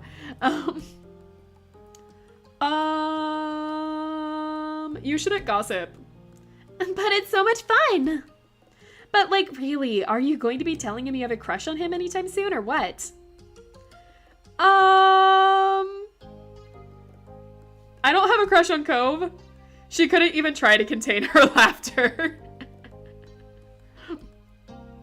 I've seen the way you look at him. Everybody has. Hearts are practically flying around your head when you're together. Lee wiggled her eyebrows and laughed while you huffed at her. And don't worry, Rain. He totally feels the same way. I guarantee it. You didn't want to continue this at all, so you kept your mouth shut. Points for persistence, I guess. She smells your tsundere lies and swipes them away. I mean... The two of you talked a little more about Cove amongst other topics, and you found that it was nice having someone to speak with about these sorts of things. Finally, you both decided to pack everything up and head back home for the evening. Upon walking through the front door, you were met by your moms and Elizabeth, hovering around each other in the living room. Tension hung thick in the air, and the three of them turned to you, and Lee frowned slightly. You had interrupted something. Exactly what, you weren't sure. What's going on? Your moms looked at each other, wondering which of them was going to speak first. Eventually, Mom cleared her throat and spoke. Oh. We're just having a talk with your sister. The room fell quiet again, with no one quite knowing what to say. You felt incredibly awkward, but the silence didn't last long. You don't have to stop just because the two of them are here. There's no reason to try keeping it a secret. Cove died. His bones are just spontaneously shattered. It was really messed up. No! Elizabeth was mad, with her arms folded defensively over her chest, but your mom's nodded in agreement with her. Well, Elizabeth was asking about her parents. Oh. Oh, it's getting serious. Her biological ones. The world spun around you at the news. You couldn't understand why was this happening now. When you glanced at Lee, she shuffled her feet uncomfortably, as though she didn't know if she should be here or not anymore. You didn't know either. Your moms had always been open and honest about the fact that neither of them had given birth to you or your sister, but the details hadn't been fully explained before. It made sense that Elizabeth didn't know a lot about her biological parents and wanted to know more. You just hadn't ever thought you'd accidentally stumble into it. Elizabeth looked at your parents expectantly. She wasn't going to let the unintentional interruption derail things. We don't want to keep that information from either of you. It's your right to know your past, but we did want to wait until you asked us to hear yourselves. Well, it's happening now, so... Your moms shared a nervous glance, and Ma took in a quiet breath before speaking again. I adopted you from the Philippines when you were just a baby. Elizabeth dropped her shoulders, her eyebrows shooting upwards in surprise. Wait, I wasn't born here? No, you weren't.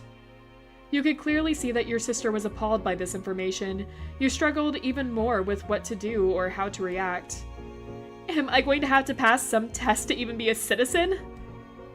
No, you were adopted into the country. We took care of things. You're already a citizen. You have nothing to worry about. We don't know our biological parents. We found you on the streets, grabbed you, and ran as fast. Oh no! Oh dear! I followed all the laws when it came to bringing a child into the US. Nothing can be held against you. Elizabeth sighed, placated by the information, but still far from happy. Who were my parents as people? Why did they put me up for adoption in the first place? Ma softly put her hands over Elizabeth's shoulder, trying to provide some support before she gave her the answer. I'm so sorry, sweetie. Your parents were reported to have died. They didn't go into details on the specifics or how, but you were an orphan. I wish we had better news for you, Elizabeth. Elizabeth was torn between emotions, her eyes filled with tears as she threw her hands in the air, settling on enraged. Great! So I can never meet them, even if I wanted to. Not that I could have anyway, since they lived in another part of the world when they were still alive. Elizabeth turned back on you and your mothers and stormed off, sprinting up the stairs to her room before anyone could stop her. I have to go and talk to her. Mom immediately started to follow her, but Mom gently held her by the arm and shook her head. We should give her a little space to process it all. Your Ma's head hung low, but she stopped walking.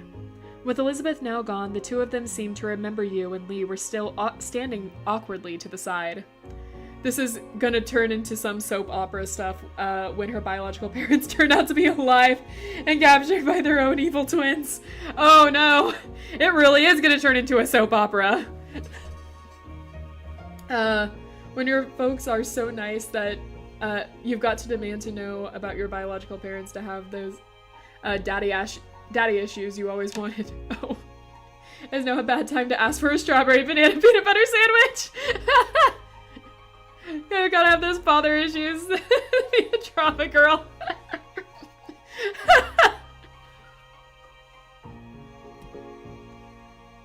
I'm sorry you had to see all that. It's not how I expected it would have happened when the time came. This reminds me of the scene in Kung Fu Panda 2. Mr. Ping tells Po he was adopted. How am I going to be an artist if you always support me? It does remind me of Kung Fu Panda 2. I can see that. Die at Bear's comments.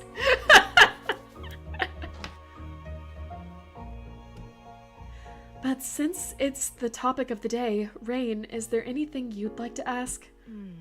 You deserve to know, after all. Lee patted your back and gave you a supportive look. Do we want to have our drama arc? Guys, what do you think? We can decide to hear now, or we can decide not to.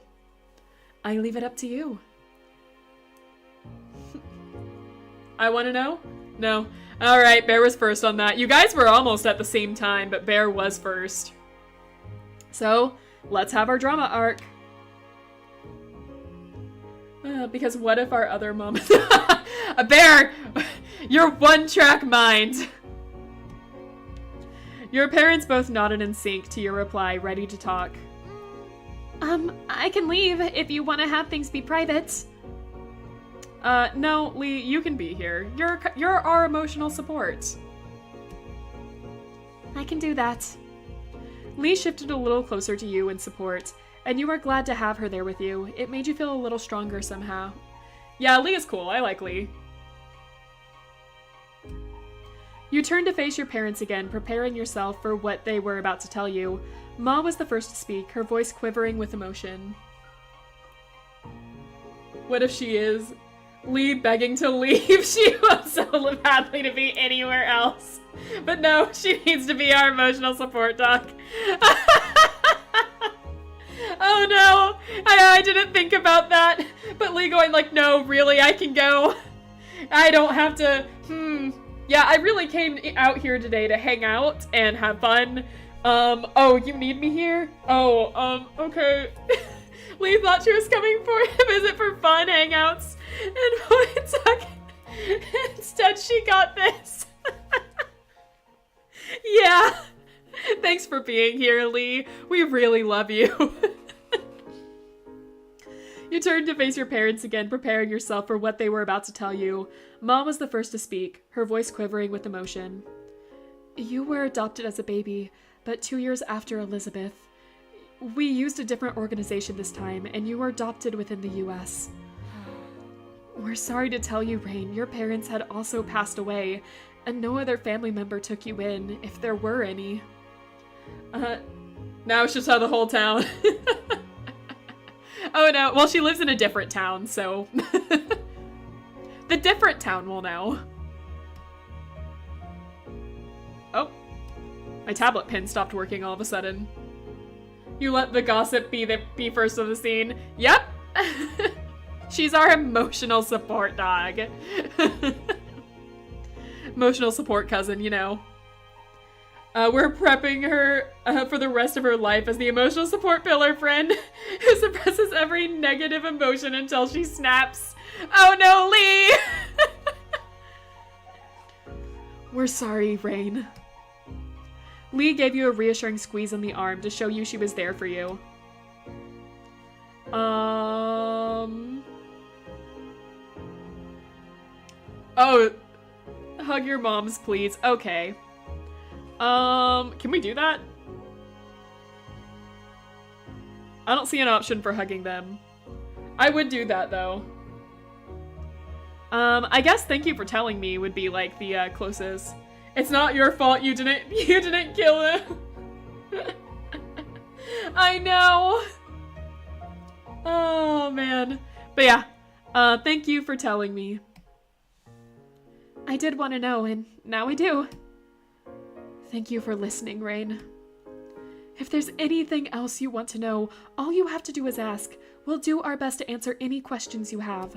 Are you okay? How are you feeling now? Are you gonna be okay?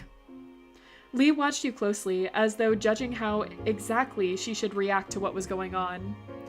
You didn't kill them, right? Oh, wow. Oh no. What if that unlocked another path? Oh dear.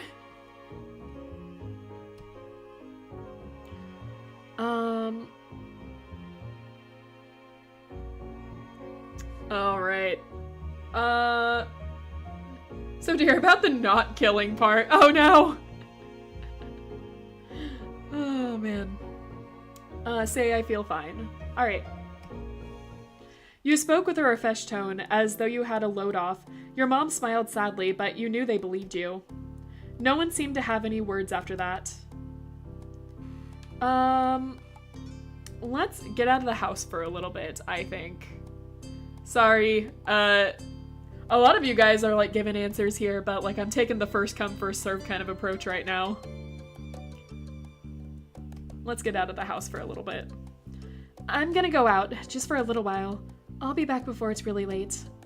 Your mom's nodded in understanding, trusting you to make the best call for yourself. Lee's footsteps echoed from behind, and you knew she was following you. Do we want her here with us, guys? Is she still our emotional support right now, or are we gonna send her away? What do you think?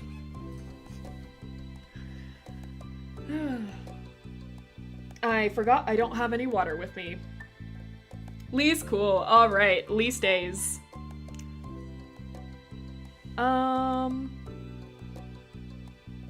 Let's see. Yep, we encourage her. Can you come with me? You know I can. She gave you a small smile and walked with you to the door. Without knowing where you really wanted to go, you began to walk down the street quietly, dragging your feet. Lee's footsteps echoed on the pavement behind you as she caught up, falling into step beside you. You turned and kept walking, unsure of what to do. Everyone else had been so upset, and you didn't have the first idea of how you could help. Eventually, you found yourself at the beach, your feet sinking into the soft sand while you looked out over the ocean. You took off your shoes and paced the sand over the water's edge, letting the cool ocean swirl around your bare feet. Doom her to become the I can fix him girly. Oh no, Lee! Ugh.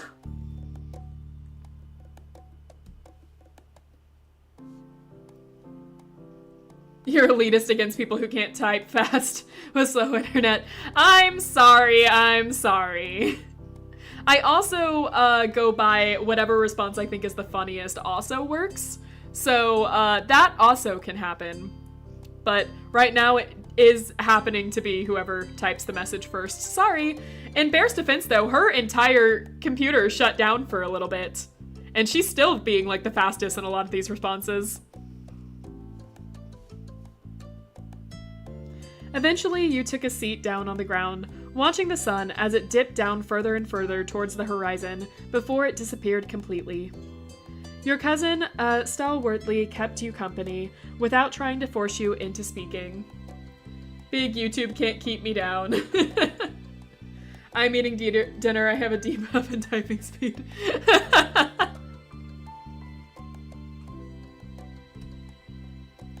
The sky shifted from blue and pink to orange, and then the deep blue of night.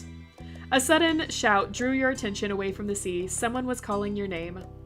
Your head snapped to the source of the yells. At the edge of the beach, where grass met the sand, was a silhouette in the darkness, but the person was still unmistakably to you. It was Cove. What was he doing here? His eyes settled on you ahead. Realizing you were in fact there, he rushed down the shore to where you sat. You could tell he was out of breath when he approached. You rose to meet him. Cove, did something happen? Imagine if they were, night furries in the game with these scenes. Yeah. No, not to me anyway. I wanted to know what happened to you. I went to your house to say hi, but your parents said you were gone, that you needed to get away. What's wrong? I mean, I had to think something was going on after something like that, so I came to find you.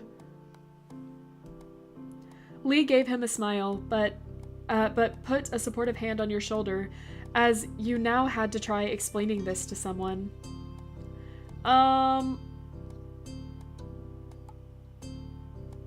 We'll be cute. We'll be cute. Cove's forehead furrowed in concern at your words. My mom and dad who gave birth to me, they're dead. Without having to say anything else, Cove reached out and placed a hand on your shoulder. He brought his face in towards you. I'm sorry, Rain. This may come as a shock, Cove, but I just found out I'm adopted. I would have never guessed. It's such a surprise to me. I'm sorry, Rain. His words were whispered comfortingly. I'm okay. I already said I was okay. I'm glad you are. Still, he didn't let go. Can you explain everything to me? You nodded softly before taking in a heavy breath and launching into the story. Cove sat quietly and listened attentively, nodding every now and then, or taking a sharp inhale. It took a long time for you to relay the details. Dozens of stars were pinpointed in the sky as the night wore on. Silence settled between you and Cove, between you as Cove sat quietly for a moment, contemplating everything you had said. I have to go, say bye. And bye, Cove. Alright, I'll see you later. Bye! Thanks for joining us! I can't imagine how that feels. I mean, my parents are alive and well. We can go see them and give you a glimpse of what you don't have. Well, when a man and woman love each other very much, but can't take care of a baby, sometimes a woman will make sure to torment Cove in your absence. Oh my gosh.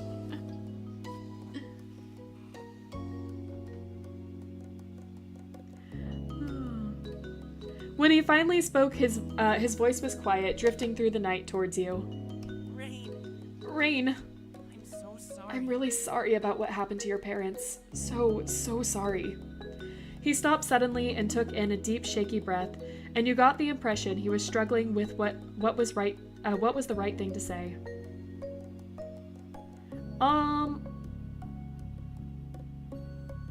I feel bad, but I don't feel worse about it. I never knew them at all. They're strangers, even if they did have me. Rain. Rain, you're not doing anything wrong. You know that, right? I think that you can be as sad as you want for as long as you need, or you can feel okay about it whenever you want to. He sighed and ran a hand through his hair, and as he looked out over the ocean, It's okay. I guess what I'm trying to say is whatever you feel about it is how you feel about it.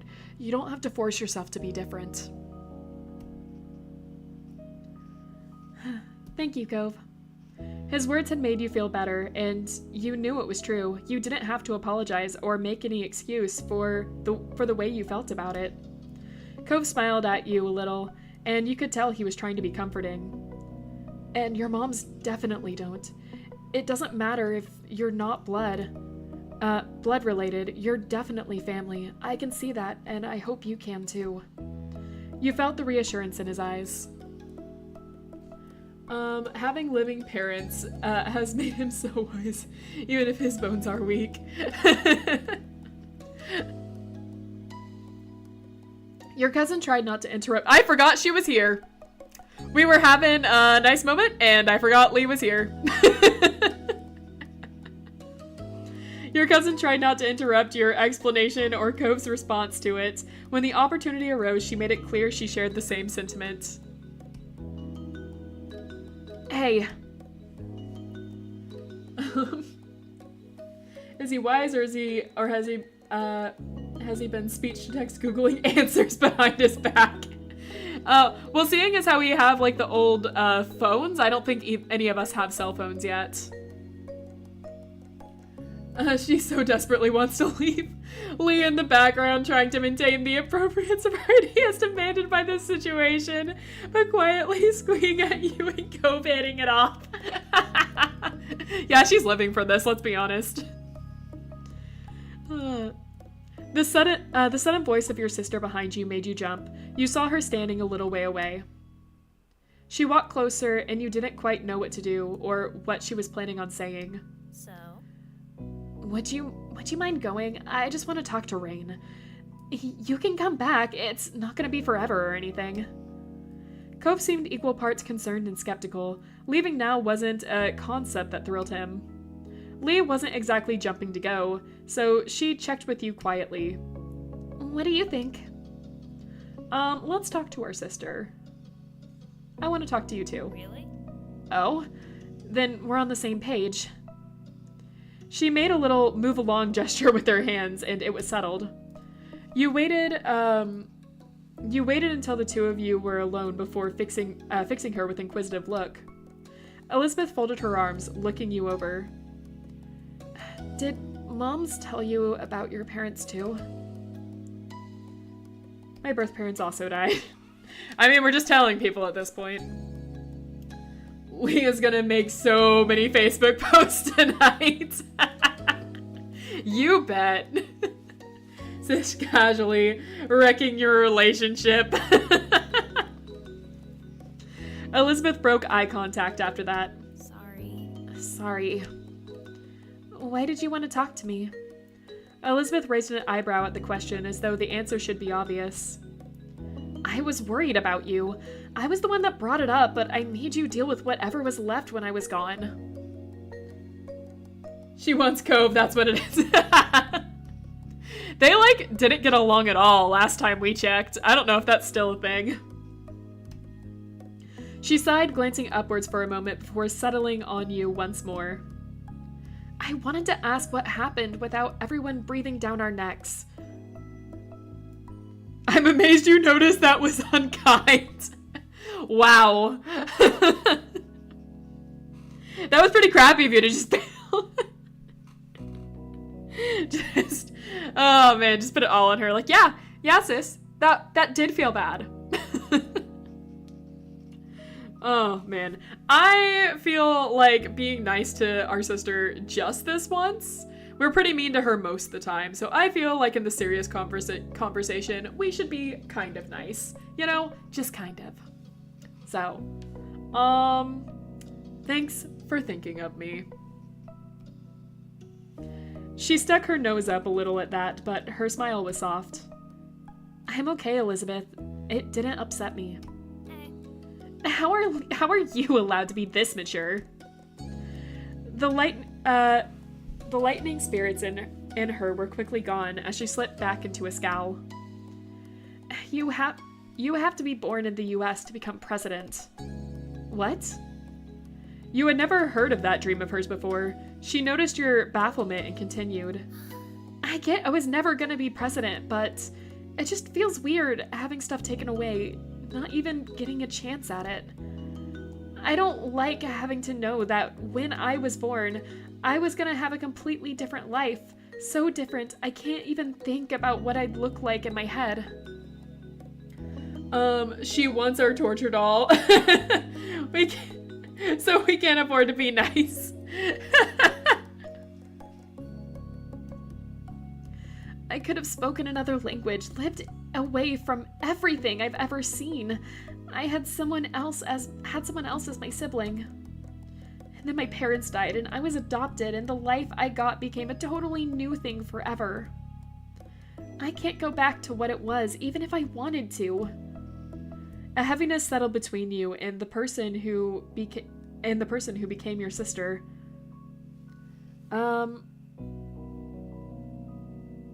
We'll just say we know her from. Since we're kind of neutral about it. It was a confusing feeling to have lived one way for as long as you can remember, but not having it be what was originally yours. Time to hit this girl with some ancient Greek philosophy. Really make her head spin. Okay. Elizabeth watched you seriously. She was still trying to make sense of this to you and herself. I don't know why today was the day. Nothing came up to make me ask the question. It was just something I've had on my mind for a while. When it was just me and Mom's in the living room, I just kind of said it, finally, and there you go. She shifted from one foot to another, relaxing her stance just a bit. She also spoke more gently.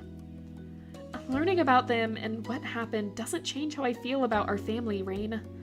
She smirked, fixing you with sharp eyes. I've already figured a long time ago that moms weren't our biological parents. That wasn't news. It wasn't?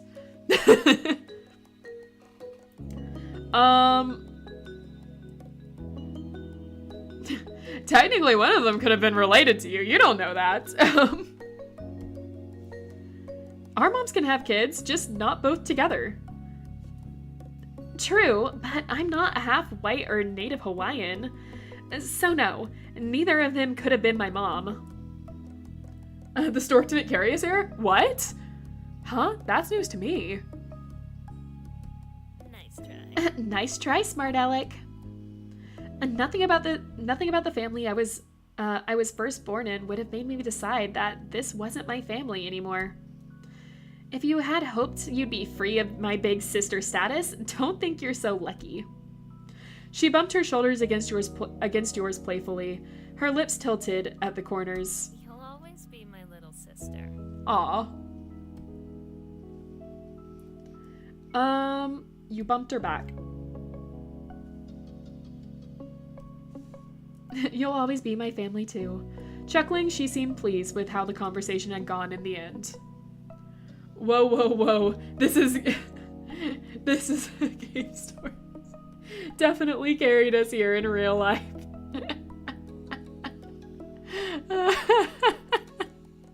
That's right, obviously. Ready to head back home? It's been a long day. You gave her a nod. Come on. Come on, you three. Let's go. Oh, right. The other two are still there. Huh. Hey, Cove, Lee, how you doing over there? You walked home together in a comfortable silence down the well-worn street. The familiarity of it all felt nice.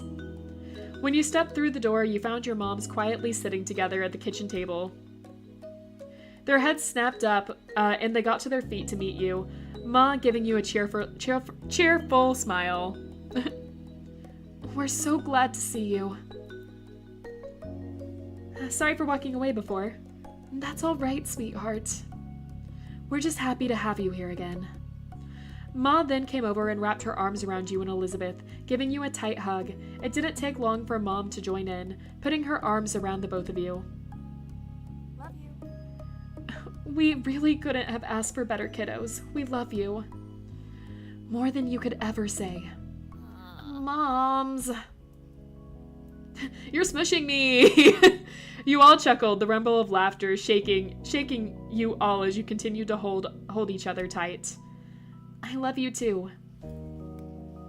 They both pulled back eventually and grinned at the two of you, and you knew that they had and you knew then that you all had each other, and you always would. Well now, since we're all here, how about we do something together as a family? That sounds like an excellent idea. We should have some fun before the night's over. Totally. I love the sound of that. Okay. Wow, Cove is really just tacked on here. He's not related to us in any way. He's just like been in on the family drama right now, like, But to be fair, it was a little more willing than Lee. Cove looked a little bashful, likely over being included as part of the family, but he tried not to pay much attention to it. Why not? You hid the smile that threatened to tilt your lips, knowing that Elizabeth must have been in a good mood if she hadn't even teased Cove for being part of it.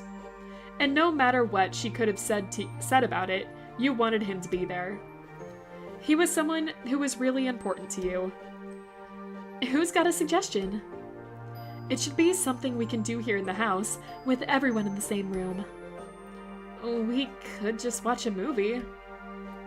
That would be wonderful. Yeah. It's good to me. Me too. Me too. Yeah. You're happy with watching a movie. I'll cook up some popcorn. The rest of you can pick a movie. Your mom headed off to the kitchen, and Ma turned to face the rest of you. What do you have in mind? Everyone else can decide. I'll watch anything. Anything but drama. We don't need any more of that today. There were some chuckles at her joke, and you thought about what you would prefer to watch. Ooh, I'd prefer watch horror. Horror, definitely. Cove's just happy to be included. Cool. Perfect. Everyone likes my idea. Horror, yeah! With the basics settled, Ma took to sorting through the DVD collection. You didn't notice that Elizabeth was sliding up to you until she was right next to you, arm to arm. Since there's only so much room on the couch, I say it should go to Rain and I. This is our day. Oh, wait, I want to sit with you. I'm small. You wouldn't even notice I'm there. Elizabeth raised a skeptical eyebrow, not sure about that. Ma stood back up with the DVD in hand and had a smirk on her face. I want to sit with the cool kids too. Surely there's room for one more, right? It might be a tight fit, but we can make it work. Cove gets to experience having two loving parents in the same room for an hour and a half. Oh no! You could tell that Mom was teasing, and Elizabeth rolled her eyes at where this was going. She had expected an easy victory. I bet you want to sit there too, huh, Cove? Ma tapped Cove on the shoulder with the DVD case. He blushed and dropped his gaze to the floor.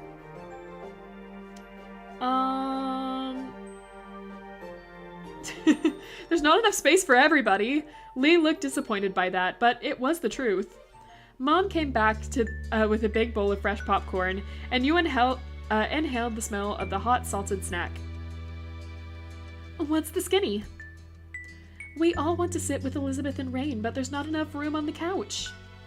Mom took that answer in stride and pursed her lips thoughtfully. That's definitely a problem. I suppose there's only one solution. Elizabeth and Rain will have to sit on the floor in front of the couch. That way there's spots behind them and on the floor at their sides. Yes. Oh yes, that's fair. Her eyes. What? No! The whole point was us getting the couch to ourselves. Sorry. Sorry, that's the cost of popularity. Elizabeth groaned and crossed her arms over her chest in annoyance. Fine. Rain, you're with me in front. The rest of you can fend for yourselves. There was a mad dash as Mom and Lee raced for the couch behind you, and Elizabeth, and Mom put the DVD in the player before joining them. Cove took a seat on your other side on the floor, giving you a small smile. Everyone soon quieted down, and only the sounds to be heard were of hands scooping up popcorn and munching it down as the movie began. Obviously, moms want the couch. Yeah. Hey, Momster, glad you could join.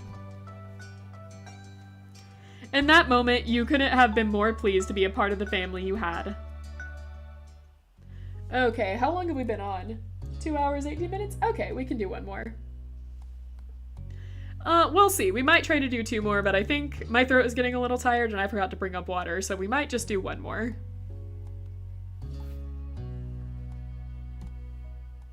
Hey, Bear, are you still here? Because I think you might get to finally meet Cove's mom. Just, press something in the chat if you're still here. I want you to be able to, you know, experience. Mom. Sunlight shone through the windows as you sat in the living room, your home phone pressed to your ear. Cove was on the other end. It's been shaping up to be an ordinary day, like any other, until Cove had called unexpectedly. He sounded unusually nervous greeting you. You listened silently as he kept talking, his words stilted. So, I was just, wondering, do you want to come over to my house for dinner tonight? The question came out strangely, almost like he'd rehearsed it a few times beforehand. Your eyes widened a little, you hadn't expected this to be the reason behind the call. I hope she isn't just so we can miss her again. Darn. You keep listening. Cove continued. His next words sounded rehearsed too, and tinged with nervousness. My mom and dad, they really want you to be there. If your parents don't have a problem with it, they asked me to ask you. You took a moment to think. Dinner at home would be quiet and uneventful today. If you really wanted to, you could go to Cove's instead. Cove spoke up again, breaking your thought train. His voice was softer than before. Also, I want you to be there too. Can you? Come over, I mean. No, sorry, can't make it.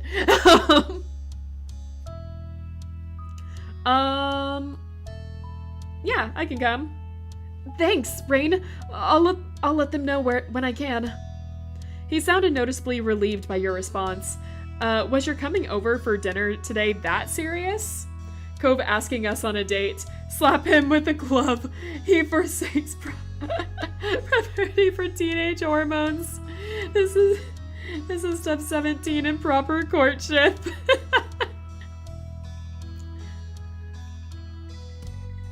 He spoke to you for a little while longer to explain what time to come over and other details, then hung up. And that was that, for now anyways. Soon enough, the sun dipped out of the sky and evening came. It was time for you to head to Cove's house. After letting Elizabeth know you were leaving, she didn't look away from the TV, just grunted. You made the small journey across the street. You knocked a couple of times on the heavy door to their condo. As you waited for an answer, you found yourself contemplating being a guest while both of Cove's parents were there.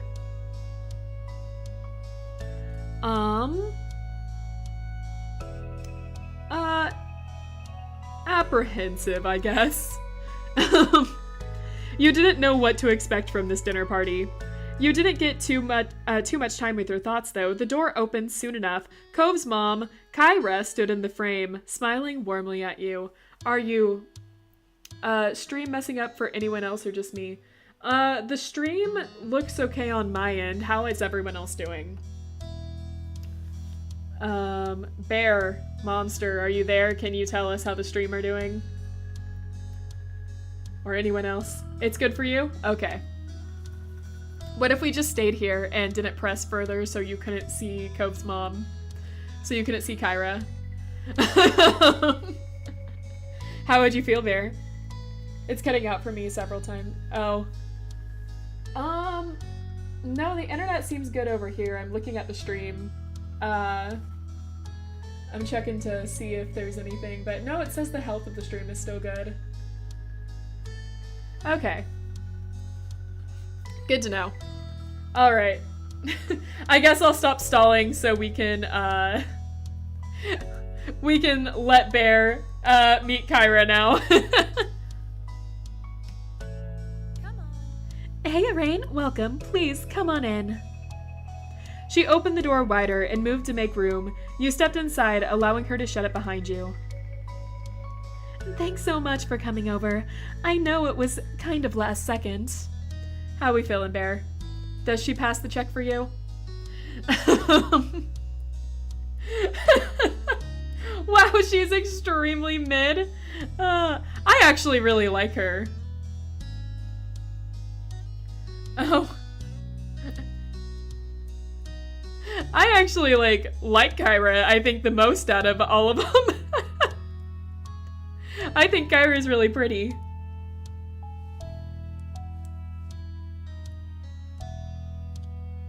It's alright. Thanks for inviting me. Of course. Of course. Just make yourself at home. It's not my home, but I've been given permission to say that.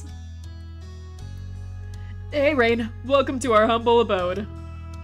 You jerked your head towards the sound of Mr. Holden's voice. He waved at you briefly from the kitchen, with his back turned and a large spoon in hand.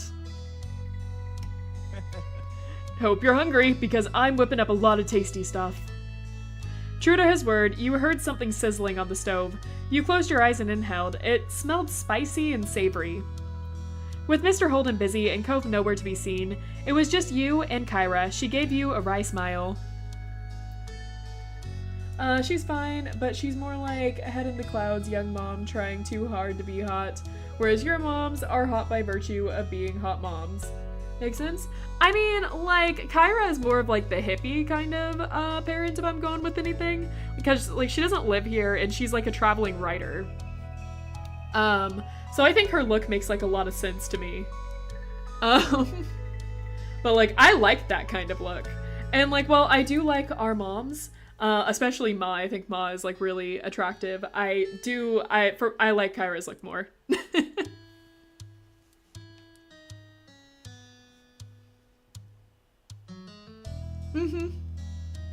No, I wouldn't necessarily say MILF. Like, she's not the MILF look you would think.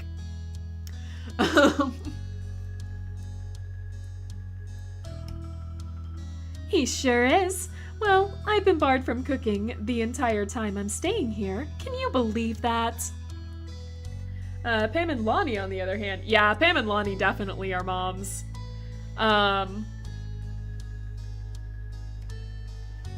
She nudged you with an elbow. Mr. Holden scoffed good-naturedly, then spoke from over his shoulder. You're on vacation, Kyra. You need to accept that already.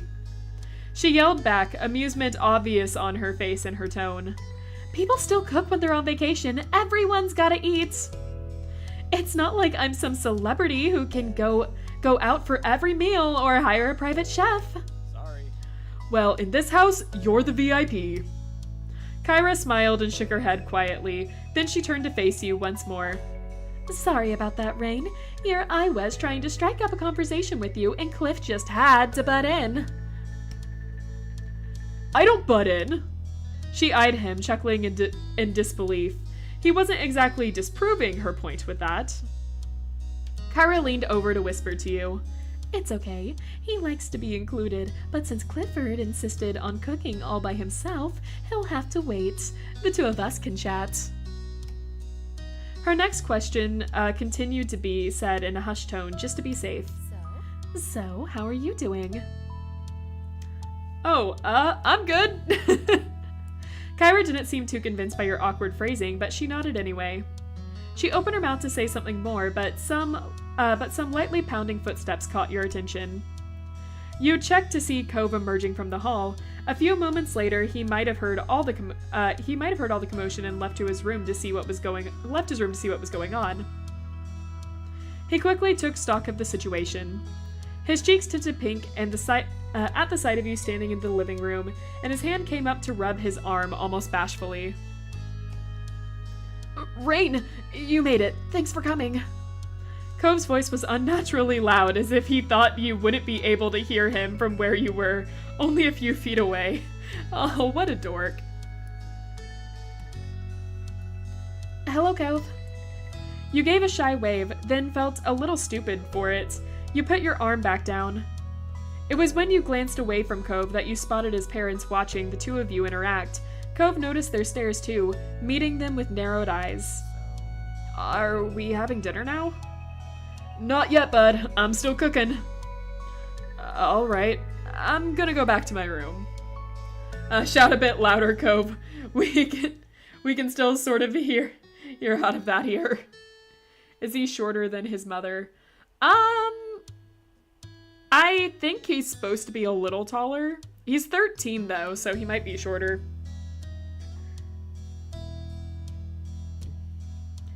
As he turned to leave, he bent his head to the side to face you.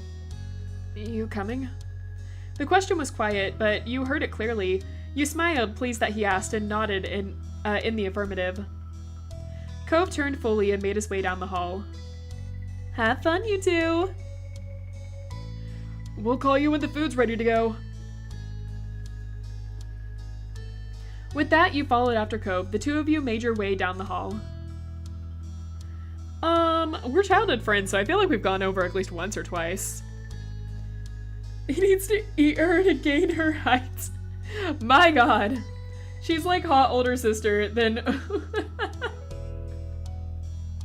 That's what it is? I can see where you'd say that. But only rarely. Cove got to the door first, opening it and stepping inside. You joined him. There was a mat on the floor in front of the door. As you stepped over the threshold into the room, you felt the crunch of sand beneath your feet. That would drive me wild. Use a vacuum. Imagine still being short at 13. There's a lot of people that are still short at 13. Her vibes are that of the cool hot older sister rather than the cool hot mom. Yeah, I get what you're saying. Oh yeah, it must be hard. Uh-huh. Bear, you wouldn't know anything about that, would you?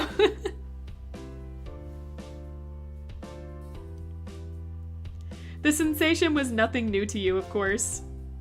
Cove consistently came back to his room covered in sand, not bothering to clean himself off at the front door, and it got all over his personal space. Not at all. Uh-huh. That's just how he was. A little bit of a mess. You hadn't heard Mr. Holden ever scold him for it, not like your moms would have if you'd done it. You can sit wherever you want. Cove himself took a seat on the edge of his large bed, looking like the picture of comfort, and left you to decide. Let's sit next to him. I mean, it's not like you would know either, Angie. What do you mean? What do you mean not like I'd know. I was tall. I'm still tall.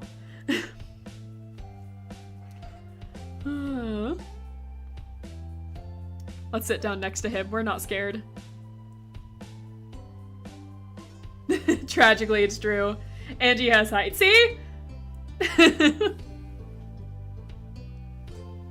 As soon as you sat next to him, Cove grew tense. His back went stiff and he ducked his head away. Not like an extreme amount, but it is there. Yeah!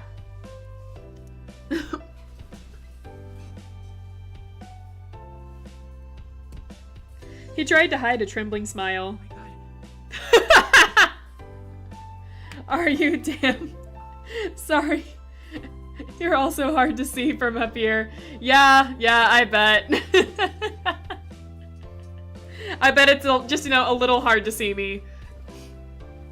And, I am missing legs. Someone never drew me legs, so blame the artist. I wouldn't describe Angie as tall. Listen, no one is considered tall next to you. We're all midgets next to you.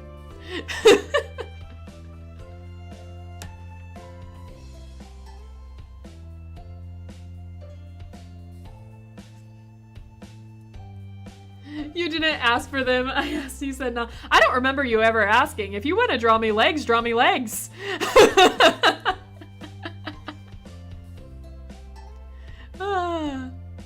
But yeah, for the sprites, I only needed the half body. So I can see that conversation happening. I'm not calling you a liar or anything. I just don't remember. It's been so long. I think I had you draw them for me like a year ago? Longer? Maybe a year and it's been longer than that. Yeah, well, like for the sprites, I didn't really need the full body.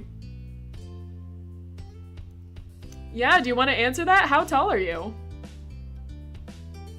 Everyone put how tall they are in the chat. That's not, you know, don't be scared. Just do it.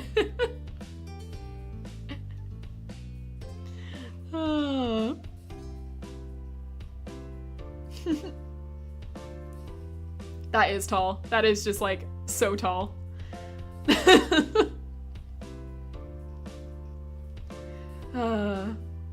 All right. I'm gonna stop stalling this game. You guys go ahead and keep talking heights in the chat. Momster with 5'2".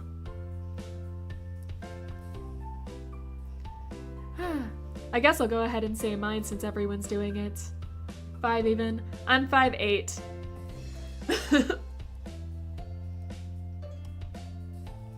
He said it under his breath, as he didn't want you to hear. You obviously did, and easily, since you were right beside him.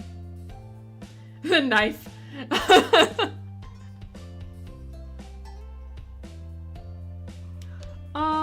You smiled? Laugh at him. Laugh at his face. Laugh at him for being nervous. He raised his eyebrows. You both kept noticing the other's every move.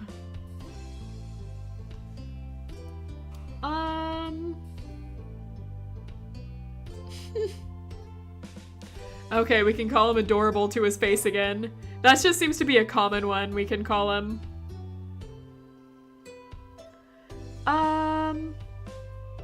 Let's see. Yeah, we'll just laugh at him and then say, it's nothing, don't worry about it. Okay. Cove didn't seem convinced, but he nodded.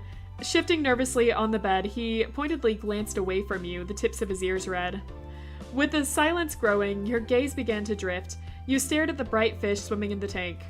There was a bunch of them, floating to and fro in the open space. They stood out starkly against the green aquarium plants. How long have you had those fish? Yes. My dad bought them for me not very long after I moved here. I guess it's been years now.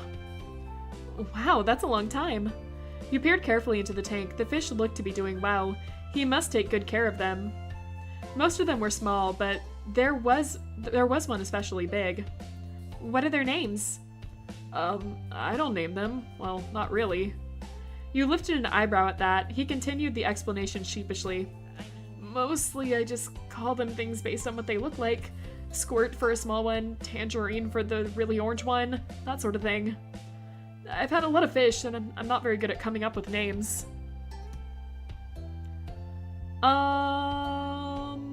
You found that funny. You knew that was a weakness of his. Who knew that was a weakness of his? It was an entertaining revelation. Oh, a couple of them have had other types of names. He pointed to the small orangish red fish. It was minding its own business away from the others. Whoops, whoops, whoops, whoops. My dad named her Dreamcatcher, and that one's Mark. Mom came up with that one. Cove smiled to himself, his eyes reflecting the glow of the tank. You let other people name your fish? It's nice. Yeah, it's nice. He then turned to you, tilting his head to the side. There was a considering look on his face. Do we get to name one? Do you want to name one? Yeah. Get to name a fish. His smile grew a little at your enthusiasm. Cool. There's a few who don't have names right now. The newer ones. You can pick which one you want to name. Name it, Dennis. He pointed each of the recent acquisitions out to you. The second was slightly. Did we skip something? The first was the smallest fish in the tank. It was completely orange and zipped all over the place, running laps around the others. The second was slightly bigger and red. Its tail was dotted with black spots, which almost resembled freckles. The last fish was the biggest one. Its multicolored scales rippled under the bright light of the tank as it slowly made its way across the vast expanse. You went with... Which one? Poindexter. He only asked now. Slap him. How dare you not be asked first? The little one. Okay.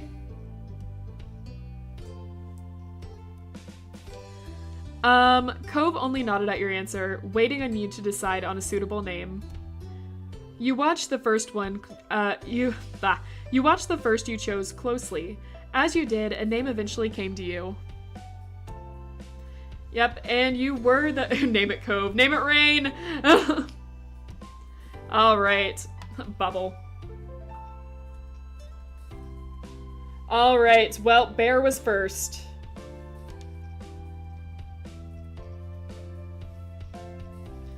Here we go. Sir Commodore Perry. I do like Sir Commodore Perry. That is a good one. Alright, it's Dennis. With that, his attention moved from you to the tank. He peered fondly at it and its inhabitants. You smiled proudly at Dennis as it swam through the tendrils of the plants, disappearing then reappearing soon after. You noticed then that Cove was sitting closer to you than he was before. He must have scooted over at some point during the conversation. This close, your shoulders were almost brushing against each other. Your heartbeat picked up a little at the realization. Not good enough. Qualifying for the funny rule, obviously. I was already typing it. I can't explain why without certain revealing personal information about a certain streamer.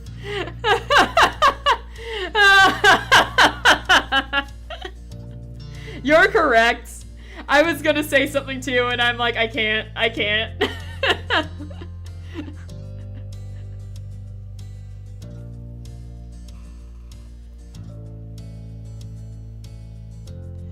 You know, I'm not allowed to have pets at my house, not even fish. The corners of Cove's lips turned down at that. That doesn't sound fair. It's not like fish would make a mess of your house or anything. You just gotta take care of their tank and feed them, and they'll be okay. Right? My mom's gonna be so unfair. Give me a pet! And they trust Elizabeth and me to go around the neighborhood alone, but they won't let us have a pet. It doesn't make sense.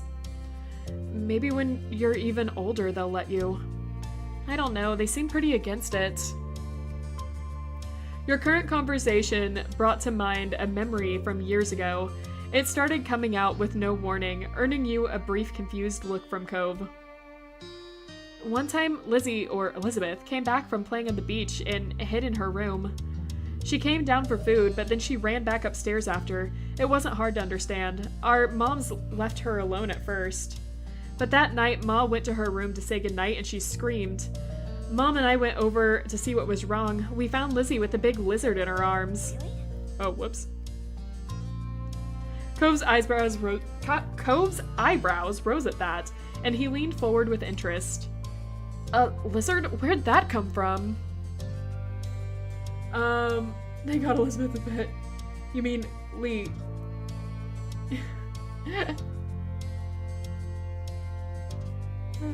Darn, no streamer love for me.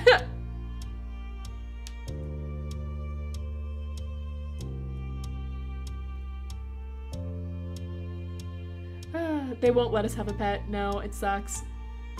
My throat is getting sore. Sorry. Yeah, I forgot to bring water up with me this time around. So I keep reaching over for my water bottle and then realize it's empty. I only have an empty bottle with me. But that's what the awkward silence is sometimes. Me reaching for a water bottle and not being able to have anything. Elizabeth said she saw it half buried in the sand and didn't know where it was. She picked it up to find it, then she brought it home. She hid the lizard in her room for a whole day because she wanted to keep it. Mom and Ma were upset at her. They worried. Blah, my throat. Ask Oliver to get you water. Yeah, I'll try. Hey, Oliver! Oliver! Oh, right, I locked him out. This might be trouble. Let's see if I can train my cat to get me a water bottle and open the door. Mom and Ma were upset at her. They worried about putting it out during night, but she was going to have to let it go in the morning. Lizzie was really sad. She did release a lizard, but she wouldn't talk to anyone for days. When she did stop being unhappy, it was almost like it never happened. She shook her head. You shook your head, thinking back to that time. Elizabeth had always been stubborn, but when she was younger, she forgot grudges quickly. Now it wasn't so easy. You are doomed to wander the desert for 40 years, eternally thirsting, but with no water to sate your thirst and no death for you, for your relief for not naming the fish Sir Commodore Perry. Oh no! Hold on. Wait. Don't do that to me. Don't. I need water eventually. I'm a fish. I'm a fish. I need water.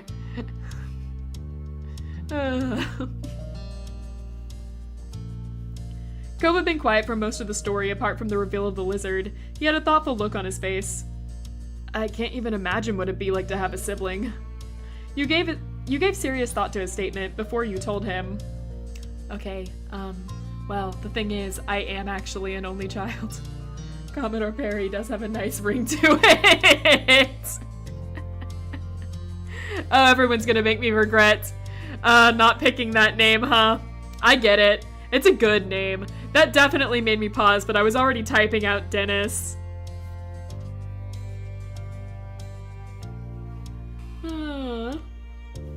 Alright, most people I've talked to whenever I've been like, it's a great name. It's a great name.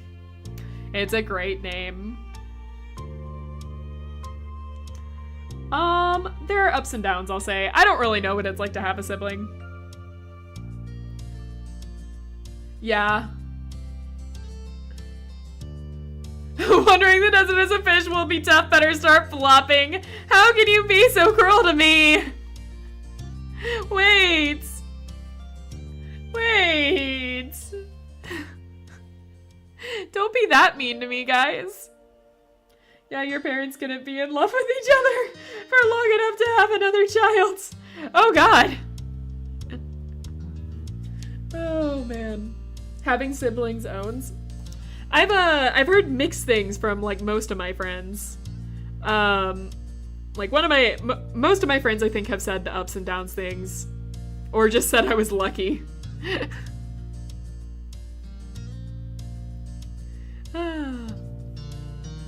Everyone loves your name.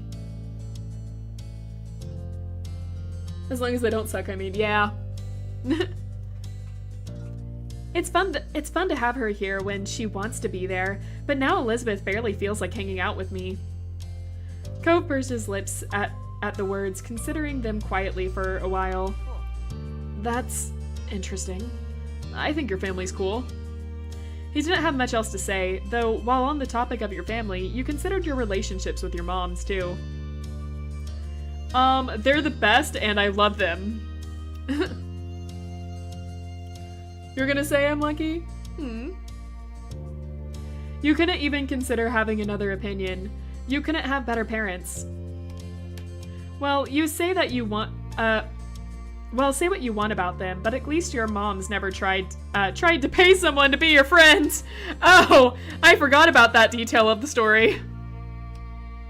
The thought prompted you to look over at Cove. He probably still didn't know what happened. You doubted that Mr. Holden mentioned it, and you never had. You wondered if you should tell him. It was a long time ago, but you were keeping it a secret from Cove. Oh no, they're giving us an opportunity to tell Cove. I might hold off on it. And we might never say. I don't know. They're better than our dead birth parents. Okay, well, Bear was first there in telling him. So, we decide to tell him. You took a deep, steadying breath to prepare yourself for the conversation. Now you just had to figure out how to tell him.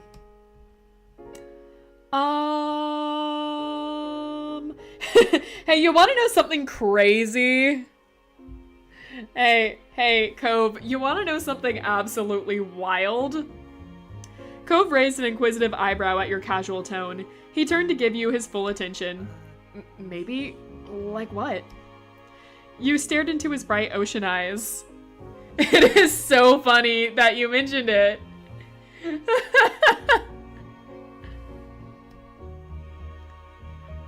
Let's tell him. Basically, back when you moved here, the first time I met your dad, he offered me money to be friends with you. $20. It was pretty ridiculous. Yes, they came here. Look at the relationship the Kardashians have had. Oh god. I hope this video, if this video gets taken down, you know why.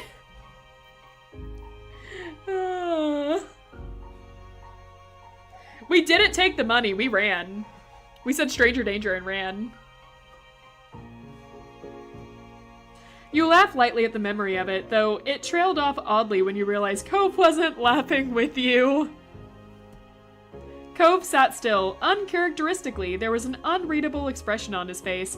His eyes seemed to look through you, and you didn't know what to do next. Then, without saying a word, Cove stood up from his bed, and in a single motion, and he just bolted right out of the room. Well, I think he took that well. For a moment, you didn't move a muscle. You were in shock. This was... oh no. Oh dear. Oh dear. Do you guys think we made it worse? Do you guys? Steal the fish! Yes! Steal the fish! Your senses quickly came back. You shot out into the hall after him. You could see Cove down the hall. He had already sprinted back to the living room. His arms were stuck at his sides, with hands tightly balled into fists. He might not have been facing you, but you didn't need to see his face to know how he felt. Cove was pissed. Kid still needs help. Yeah, probably. He's probably going through a few things right now. His parents were nearly finished setting the table. They greeted him, none the wiser of what was about to happen. Huh? Hey, what's up? When did you start running in the house? Are you that famished? You were able to catch up in full and stand near Cove. The parents' words didn't even register in his ears. Their child was wholly focused on another matter. He was practically shaking. Cove took one more step forward and glared up at his father's face. You paid Rain to be friends with me? All of their faces. Oh no. Oh no. Mr. Holden froze. He looked like a helpless deer caught in the headlights. Seriously? Clifford, are you serious? He whipped his head towards Kyra, his eyes wide and blinking rapidly. It was only one time. The admission elicited an aghast expression from his ex-wife. Mr. Holden raised his hands up in a gesture defensively. He is still smaller than his mother. Boy needs more help than I thought. Oh no. It seemed like a good idea when it happened. She covered her eyes with one hand. It was clear that her patience was frayed, but she was not so shocked anymore. Mr. Holden bowed his head, rubbing the back of his neck guiltily. The fact that she accepted this as something he'd do so easily seemed to be the most crushing part. Cove just stood there, fuming silently during their little aside. His eyebrows furrowed painfully and his eyes trembled.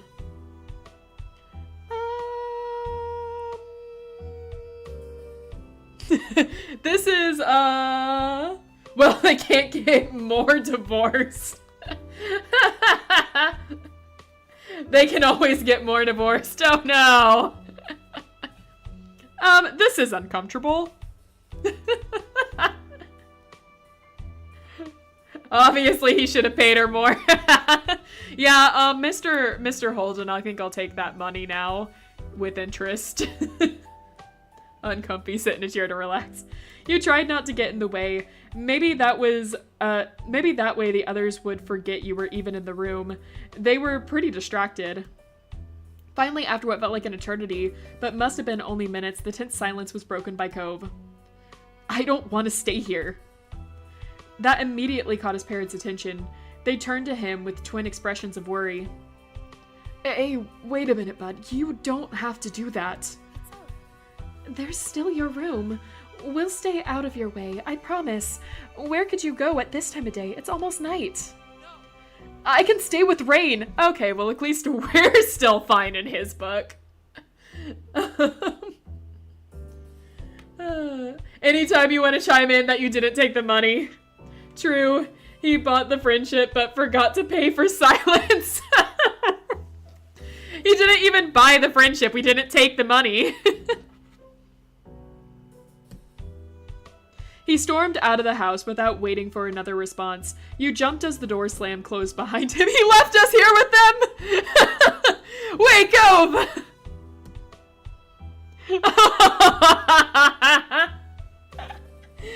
Just stay there afterwards. With the parents. Just be like, so, Mr. Holden. So about that secret I was supposed to keep. I think we should follow Cove. I think we should follow. You didn't even take the time to say something to his stunned parents. You ran after Cove, shutting the door more softly behind you as you left. You spotted him easily. Cove hadn't made it far. He just reached the middle of the road. Are you okay? You might as well have said nothing. Cove didn't look back, nor did he answer you. Cove stomped forward, going across the street without hesitance towards your house. How about that dinner? So Cove, are you still, hungry? It didn't take long to approach the front door. You'd left it unlocked, so he yanked it open and went inside with you. Cove, you're just going inside my house and everything. We didn't really talk about this beforehand. Cove, buddy, hey, buddy, pal, pun, are you okay? By then, night fully came. The two of you stood tensely together in the middle of your living room. The night really hadn't gone as you imagined it would. At least Elizabeth wasn't around and your moms were out. You had no idea how you would have explained the situation to them, and you were sure Cove wouldn't have been up for that. He watched you from a distance. His expression wasn't hostile, but was not exactly welcoming either. I'm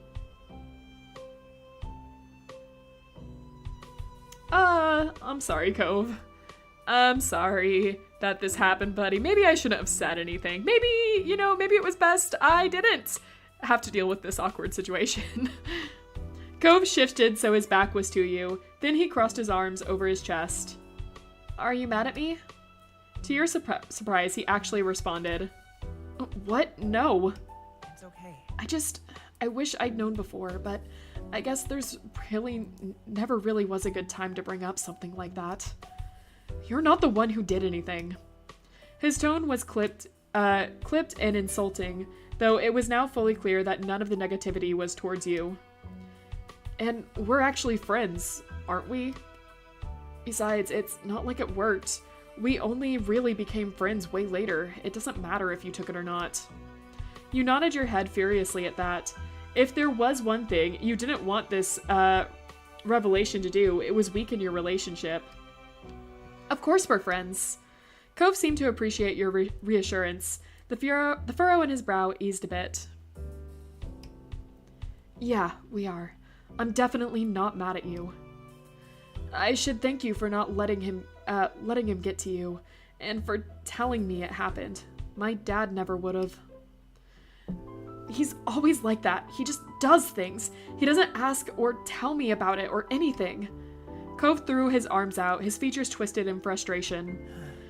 there always was that thing with my mom coming to stay with us for the summer out of nowhere, and that was supposed to be a surprise I'd find out about. Who knows what other things he's done that I've never heard of? Does he even know how to think about what someone else might actually want?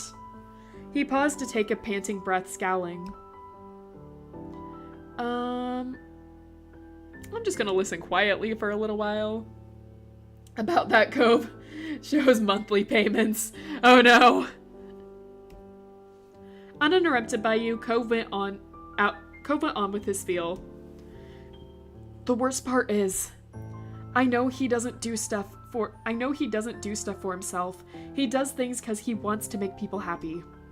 Cove blinked rapidly, and you noticed tears were gathering in his eyes. When he spoke again, his voice was heavy with emotion. But he just makes everything worse, and then he's really sorry, and it's like your fault for not being happy, that he was at least trying. And what if all of his plans and always being so pushy did change things? What things? Cove finally met your gaze, his bottom lip trembling. You realized that then that he was referring to you and him. What if what he did made you stay away from me before we even got to know each other? His voice cracked as he forced himself to speak through his tears.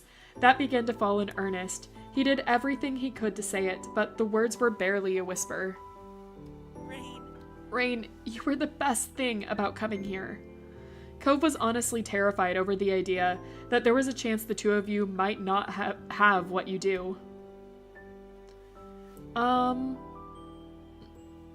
Okay. Hand on shoulder. When he gets serious and stuff, I get serious too, I guess. I'm a sucker for these. I do like these kind of things. I'm a bit of a sucker for scenes like this. You weren't sure if the touch would be welcome, but you wanted him to feel better. It seemed to be more than okay, as he responded by pulling you into an embrace. You let him hug you. His grip was firm.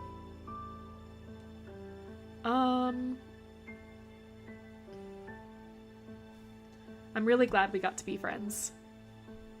His features crumbled up at your words. You couldn't tell exactly what his expression was, but it seemed to mix between relief and sorrow.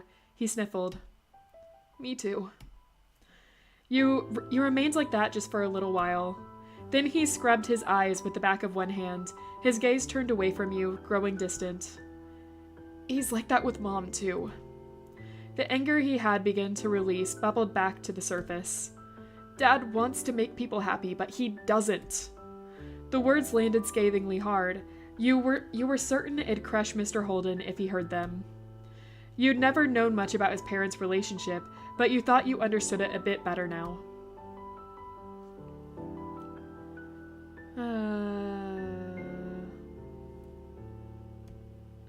I don't know if there's anything we can say in that situation. Cove just looked at the ground.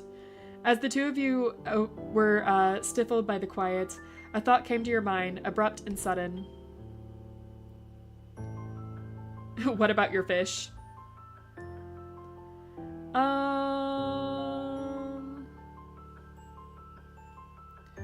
You should hate your dad.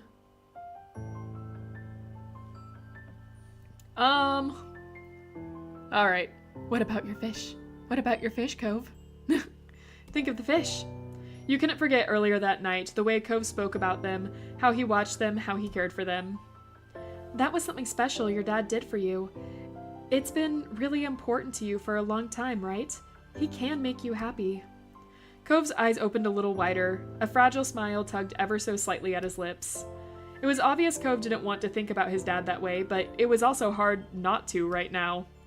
He must be conflicted over where to go from here.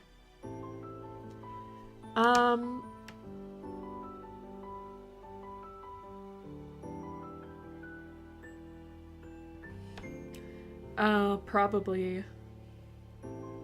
Finished dinner, can now type my great one-liners for the rest of this. All right. We don't have much longer, I think, because my throat is getting pretty sore, and it's been 3 hours.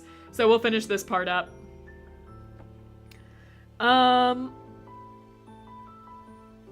I'll be on your side no matter what you do about your dad. Cove smiled thoughtfully. He didn't say anything, but you had a feeling he appreciated the support. I'm going back home. His face was set in determination. There was no way you could tell him to do anything else, even if you wanted to, so you only nodded.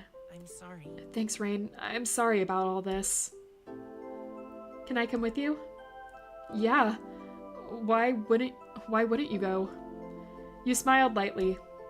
Just checking. Cove nodded and heading outside. You followed behind him.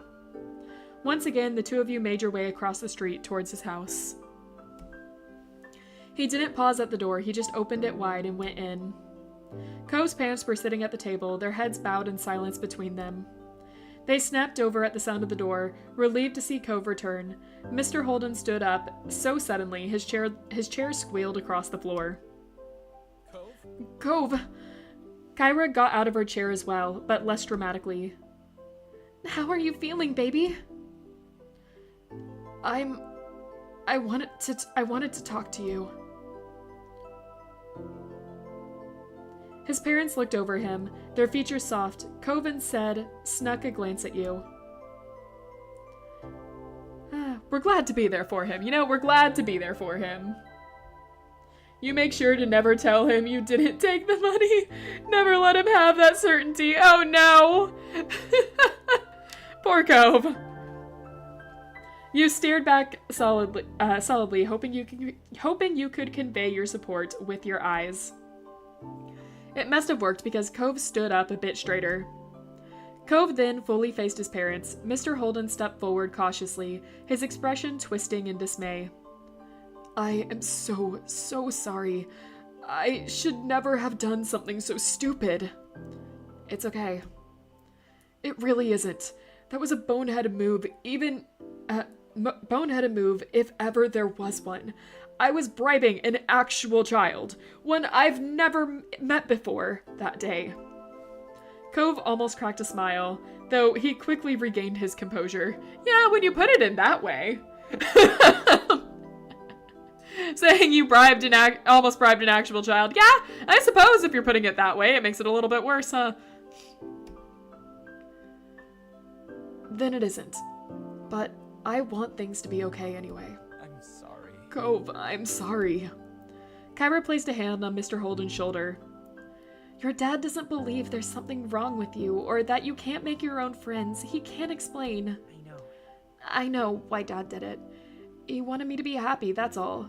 I didn't think it'd be like this. It was an accident. Kyra sighed heavily, a sad smile appearing on her lips. You're very grown up, Cove. It's not boneheaded. What kind of kid turns down $20? We did. We ran away from him. We said stranger danger and ran away. Mr. Holden brought his hands up against his forehead and began to pace around the room. He didn't seem to know what to do with himself. He turned back around to face Cove and Kyra. He looked more solemn than you'd ever seen him. I'm not going to do it again. I haven't done it again. Haven't tried to bribe more people, or haven't continued to step over the line without registering it? Both! He let out a heavy breath before shrinking down a little. It was impressive because he was pretty tall. I'm trying. I don't know, but I don't think so. Cove's throat bobbed as he swallowed thickly. He looked like he was trying to gather all his courage. Turning down the money was a boneheaded move. Hey now! Yeah, you were the one in the chat telling me to take the money. When he spoke up, his voice was small but firm. I do want to point out, though, you wanted me to be the shy, scared child. That was what was voted on. You invited Mom here. His dad's eyes widened. Cove was ready to have a talk he had put off before. You didn't ask me if I wanted things to be like this, with both of you together again for just a little while. Mr. Holden's hands slowly returned to his forehead. He was stunned, as if someone had just hit him. I did it again. And I didn't even notice. What's wrong with me? Why can't I just do something right? The shy, scared kid aiming for the Beehive Boxing Championship. Shy is good, but money talks. We changed our ways when we became teenagers. We became violent instead. At least Cove seemed relieved that he was able to say what he felt. You knew just how long he'd been holding that in. It was quiet for a long stretch. Mr. Holden had sat down in a chair, his shoulders drooped and his head in his hands. You looked to Cove. He watched his dad and how genuinely he was struggling with what he'd been told. Cove glanced down at the ground, then looked back at his dad. I'm not angry anymore. Slowly, Mr. Holden met his son's eyes. I can try to talk to you about things and what I feel about stuff. I stopped saying that to you since everything happened. I didn't want to talk to you, but you won't have to guess if you know. Mr. Holden broke eye contact at that, shaking his head. My child shouldn't have to take care of me. You shouldn't have to make up for my shortcomings. Cove, I can fix this. I can still change. After having something of an outburst, Mr. Holden turned his face away and spoke more guardedly. Besides, I'm used to that already. I might not get it right, but not a damn thing would happen in what's left of this family if I wasn't making the effort. It's always me. What's one more thing to manage? Dad. I see. You're right, Cliff. I know. But I don't think Cove wants to take care of you. He just wants to understand. And he wants his dad to understand too. That's what matters. That's what matters, isn't it?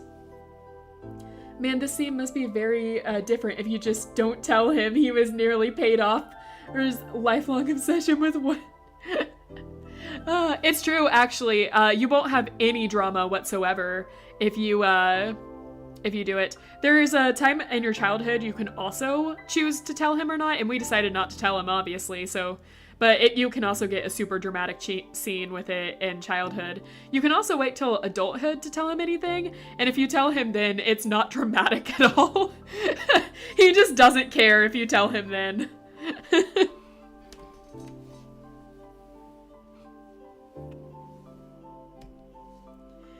It was still as Mr. Holden digested what Kyra said. He stared down at his empty hands, held out in front of him. When he looked at Cove again, tiny tears glimmered in the corner of his eyes. He got up and crossed the room to his son. Cove didn't move or look away as he approached. Mr. Holden set his hands on Cove's shoulder. The touch firm, he furrowed his brows. Bud, you and I are going to talk about every single thought that ever pops into our heads. Man, you really married me for $20. Did you at least try to haggle? Yeah, it is something along that line. He's like, wow, really? Only 20?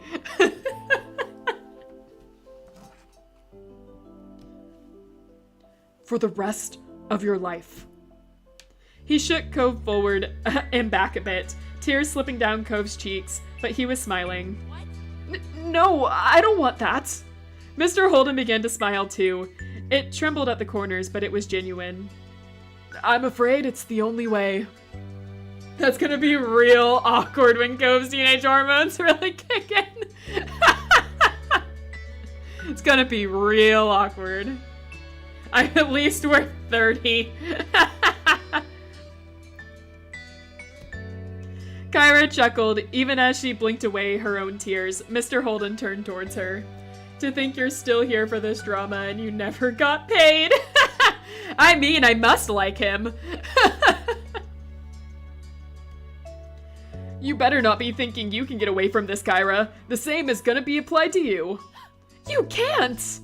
You let go of Cove with one hand while he placed his other arm around Cove's shoulders. Then he faced Kyra. Absolutely. Oh, yes I can. He continued to talk as he walked in her direction, bringing Cove along with him. Aww. Then father and son were standing in front of her. Mr. Holden put his other arm around her. Now he had both of them in his arms. If you think the idea is that I actually go with our bad, you two are gonna be amazed by the thoughts I decide against all on my own. Kyra jokingly cringed at the concept. Cove smiled tearfully up at his parents. Thanks, Dad. I'm so glad. Thank you, son. But hey, you know what I'm thinking now? Cove wiped his face with the back of his hand and shook his head. God, no. You're an incomprehensible maniac. Mr. Holden laughed, not disputing her words. I'm thinking we should eat that dinner I painstakingly made. It's salvageable, just gotta heat it back up. Kyra sighed in exaggerated relief. Don't hug him too hard, he'll break. That we can manage, right, Cove? Yeah. Great. We're making progress already. Though, I don't even know how I'm gonna start making this up to Rain. Carrying that secret for all this time must have been quite the burden to bear. Yeah. Plus, she didn't actually get any money out of the deal. She didn't take the 20. Yeah, right? You're just now mentioning that? That's right, I didn't take the money. Pay up! You don't have to do anything. Don't say that, Rain! Did they ever even mention what dinner is? No dinner. Go out for ice cream. Thank you.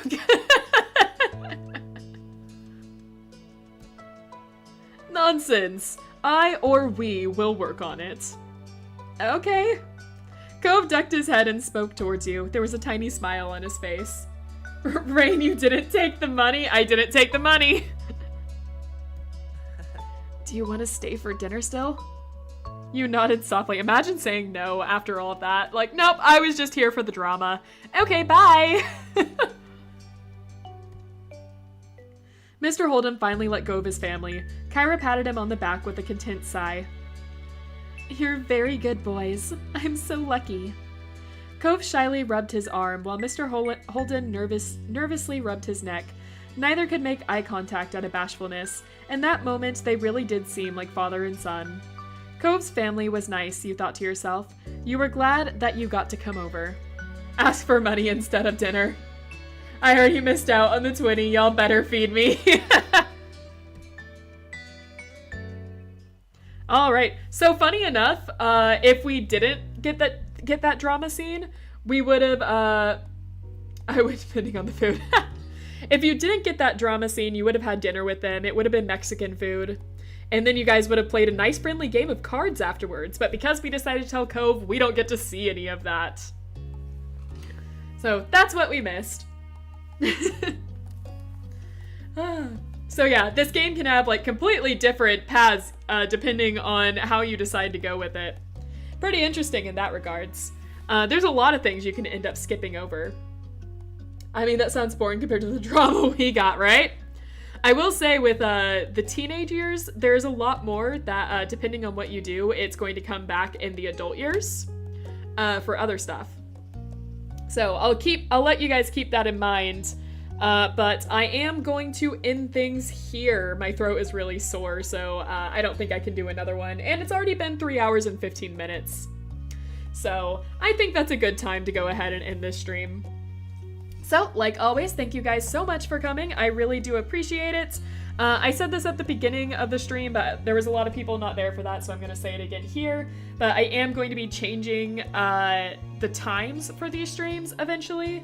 I'm not going to be able to do Tuesdays and Thursdays anymore, so I'm planning sometime over the next weeks to change it to Monday, Wednesdays, or during the weekends, but I haven't fully decided when. So just keep that in mind. I'll make an announcement later on when I officially change it.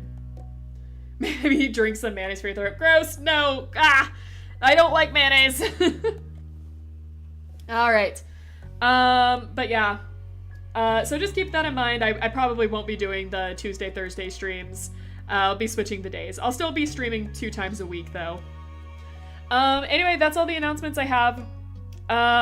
I'll see you guys in the next video. Thanks everyone so much for joining me. I really do appreciate. And I'll see you in the next one. Love you lots. Bye-bye.